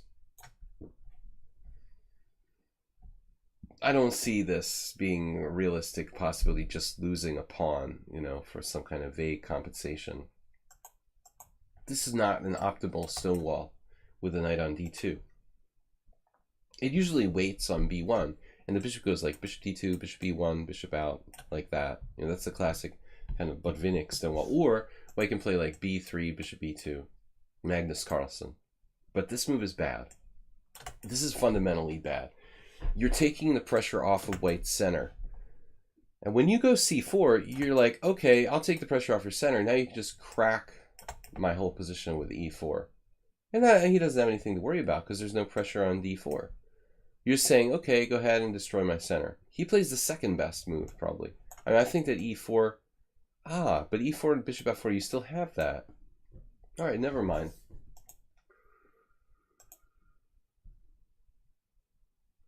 It almost makes your c4 kind of justifiable somehow. He doesn't have e4. So he plays the best move. Or he could play g3 with the idea of e4. That's the Stockfish other suggestion. But directly, okay. And Concordians naturally tried to support his pawn chain. I just feel like you're trying too hard with black to ask for too much here. You know, if you were white and you had another move or something, maybe this could work. But you're essentially just not well developed enough to support this whole thing. It's going to fall apart like a house of cards. When you play b5, he's going to hit you with a4. We're going to have to calculate, though. b5, a4, b4. C takes b, c3, or something like that. So there it is. Bang. This is the key. Your rook cannot be, you know, protected. It's unprotected. You can't maintain your pawn chain with this move, a6. You fundamentally can't support it. So that means you have to do the desperate b4. And now we have to calculate here. If white does this, it looks like this is kind of interesting. But it looks like white has better. He can take here, give you that, move his knight somewhere. And essentially at the end of the day, check it out. Look at that white center. Now he's got a real stone wall, man. I mean, that thing is... that's an armada of pawns, basically. White just owns the center with that pawn shield. So, It's an instructive mistake by Concordians, you know, to support c4 or to play c4 too quickly and try to support it when his development doesn't really justify it. Juicebox, what's up? We're doing well. Good to see you. How are things? So c4, b3, b5. You know, a good idea, but you can't support it. You know, maybe now you get away with it because bad moves become good moves if they're not punished. White doesn't punish your move. He's hesitating with bishop e2. Now you have time to, you know, get that extra move you need, whatever it may be, like bishop e7, protecting your a8 rook, just for example. I mean, that's not great, not a great diagonal, but at least, you know, now you could play like a6 in response to a4. So you're making progress here. He hesitated. You also have the tactic b4, which could be a serious thing. Now if a4, it's still complicated. I guess a4, b4, it's like a better version of the previous variation. Something like this. Where here you have like knight takes b4. Maybe it's a little better than the other line. But I think your move doesn't protect that whole threat of, against the threat of a4. A move that protects better against that would be best. But the longer white takes to try to bust your pawn structure on the queen side, the less he has here. Now he finally found it. Guess what? We just found out the other major reason why knight d2 is not good in the Stonewall attack, right? Knight g4.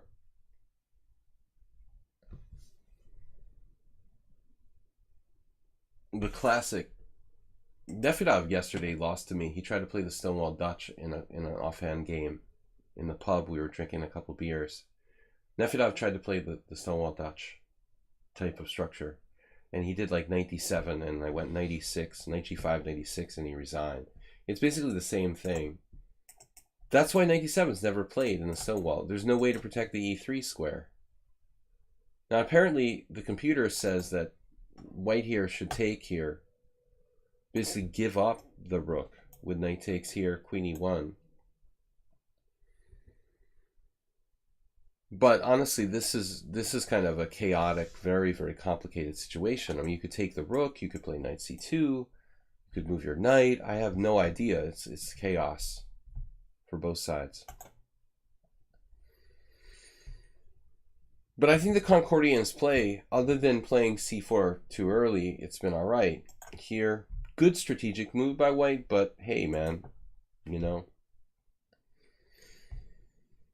Strategy doesn't mean anything. I mean, a good exchange of bishops, bad bishop for a good bishop, doesn't matter if you just drop your like e3 pawn and get your rook and queen forked. So, Concordians lost focus. He got distracted. Maybe this was like, I don't know, was this a correspondence game? Possibly it was like a correspondence game. You lose concentration sometimes. Knight takes e3. You're just winning if you did that. It looks like you just kind of forgot your original plan to play knight takes e3 correspondence game. He basically forgot from one move to the next what his plan was. He played knight g4, got distracted when white played bishop a3. I don't like this move under any circumstances, though. I mean, you play bishop c7, yeah, fine. You're making a decision to avoid trading your like good bishop for his bad bishop, but this diagonal, you can't function without the ability to castle here. So this is like a double question mark blunder, you know, for a couple of reasons. You, number one, could win material. Number two, how are you going to castle now with this bishop on a3 cutting off your king? The whole game just basically caved in there. And he just forgot about his own threat to play knight takes e3. Okay, Concordians is about 1100. He's an amateur player, and he's not necessarily seeing all kinds of tactics and stuff. But I think when you play these correspondence games, it's really important that you just kind of try to remember what you were doing. To lose focus here, very big mistake. I mean, this was hanging for like 3 moves on e3. He got distracted with the game, like taking... Basically, the game is shifting to the queen side, Knight e7 was a good move. I mean, this enables you to castle kingside at least. Here. There goes the center. But again, he does not play knight takes e3. And ironically, he plays knight f5. Now another piece attacking e3 here. But you still can't castle. If you can't castle, you can't communicate your pieces. Queen a4. And now this is not nearly as problematic anymore. It's not a fork. It's just merely winning a pawn. So this is just a catastrophic blunder. White missed b6 check, I guess, fearing bishop d7. With the problem, of course, pawn takes bishop with a hit on the queen on d8, and that will be with check. So white just won a piece. Okay, guys, this is the last game for tonight. We're going to be back on Friday, 10 a.m. tomorrow, Blitz and Rapid Chess. Thanks for joining me for the subscriber stream. Thanks to Merle Dixon and Jim. Alms on Twitch. Never Odd or Even also donated. You guys are awesome. Concordians, Acerbate as well. Okay, guys, thanks for supporting the stream this week. This was just a terrible blunder, and white did not avail himself of the opportunity to win a piece, rook f2. This is just a ridiculous... Save the rook by putting in emprise to another knight. If he plays the rook to a normal square, like actually here, white's just winning. This is a silly blunder. I mean, he's 1674, so he should play better than that. Knight takes f2. He saw this. Good. And now, you know, white's got some threats, but it's kind of a mess. I mean, this threat of b6 still stands. Winning a piece. But at this point, black's up material already, so you can afford to give some back. Check here. And now castle is not possible. Now, I would play bishop d7 at this point. Try to negate the threat of b6, I guess. Let me turn off this engine. It's too distracting. You got to get your king out of the center, man. You got to get your rooks in the game. It's starting to open up now, and those rooks are going to matter, especially since white has one rook and you have two. Also, I'm a little bit concerned about these pawns rolling down. So this is a logical move. This solves problem 1, but not problem 2. The pawn's rolling down. That's going to be an issue. Here, that's good. Now white should probably play like h3 and then knight e5, but he plays knight e5, which is no big deal. This is a terrible move. I mean, that actually devalues white's whole pawn structure. Knight takes e5. Now these pawns are not nearly as valuable as they were when they were united. Pawn united.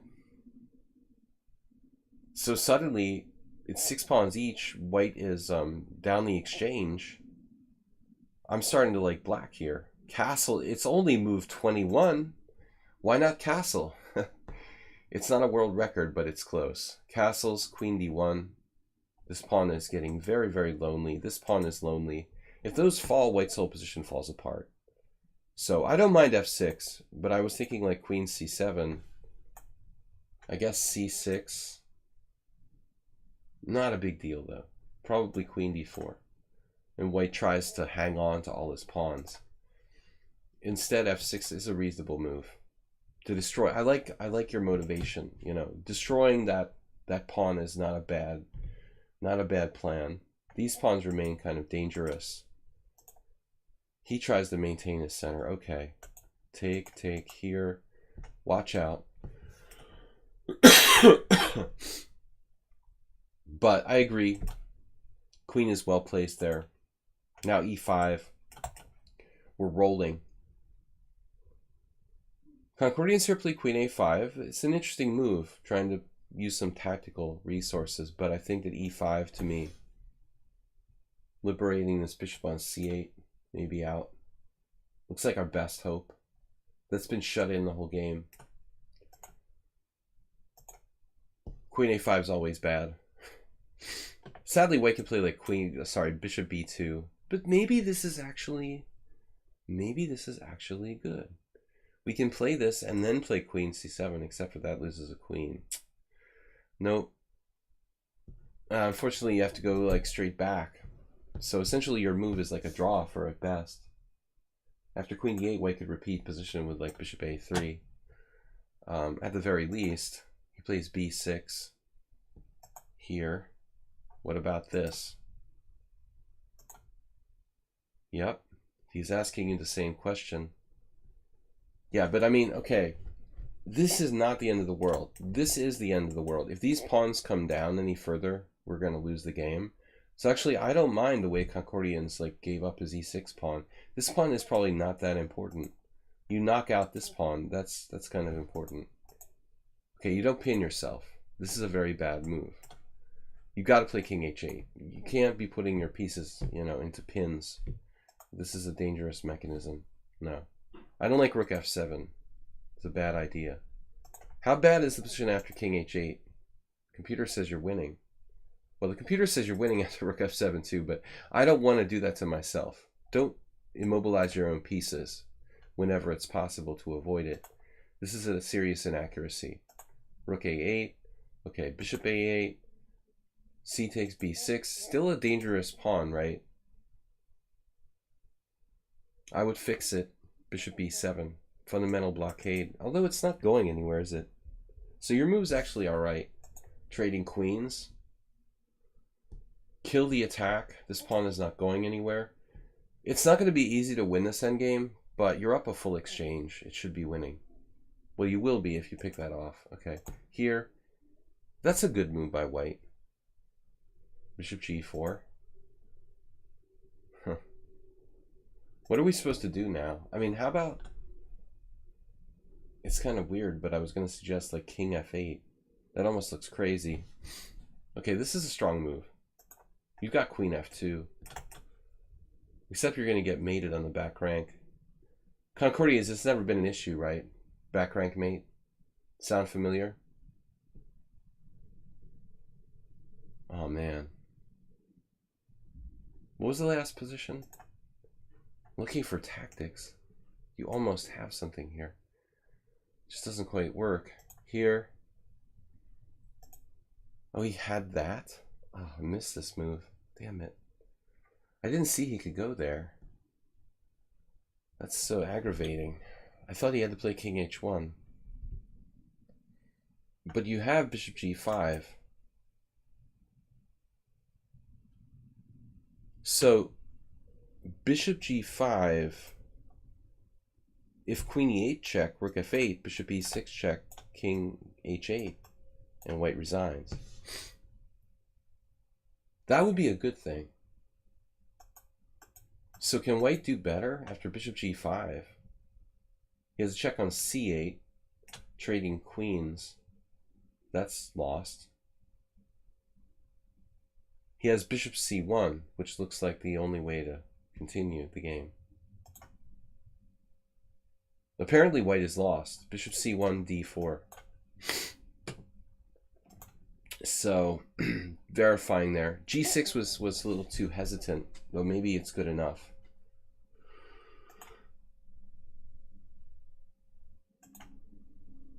Now he found it. It's even stronger now, probably.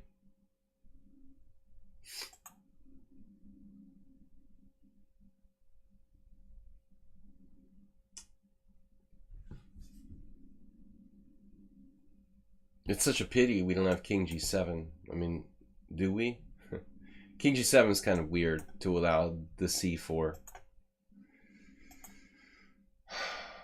I mean, maybe we could play the weird move king f8. You know, this is an alternative way to get out of the pin. But I'm sure you have a host of moves here. Maybe like bishop b7, for example. Check. This doesn't really do anything. It might lose time, ultimately, yeah. So we had to go into this ending now. But that actually works out well, doesn't it? With the threat against f3. Very convenient. Now, I would trade queens, sir. Never take any chances with not trading queens. Always trade queens first. Take, d4 check. You know, no chance for a kind of mistake. d4, anything could happen. Maybe there's a surprise check or something. Try to keep the queens off the board when you're up pieces and stuff. Keep it simple. But it looks like it's winning. Yeah, check. You're going to win anyway. Very well. Very well, sir. All right. That's it. So it was kind of an adventure, but black deserved to win the game. Major upset, 600 points. No, I mean, there's a lot to that game. It's very instructive, and actually, Concordians, there's a lot of players around your level, and I think they would. A lot of them are shy to submit their games. You know, they kind of lurk and don't submit the games. But honestly, there's a huge chunk of players out there, you know, between like 1,000 and 1,600 who are kind of shy to interact and really even submit their games to the stream and stuff. So I think it's good for everyone. In any case, it was worthwhile. Thanks everyone for joining me. We're going to be back on Friday with Blitz and Rap Chess here tomorrow morning. It's been my pleasure. Thanks for the donations, Concordians, and Merle especially today. I'll see you guys tomorrow, okay? Good games, worthy of analysis. It was my pleasure. I will see you guys in the morning. Bye-bye. Bye-bye, guys. Take care. Have a great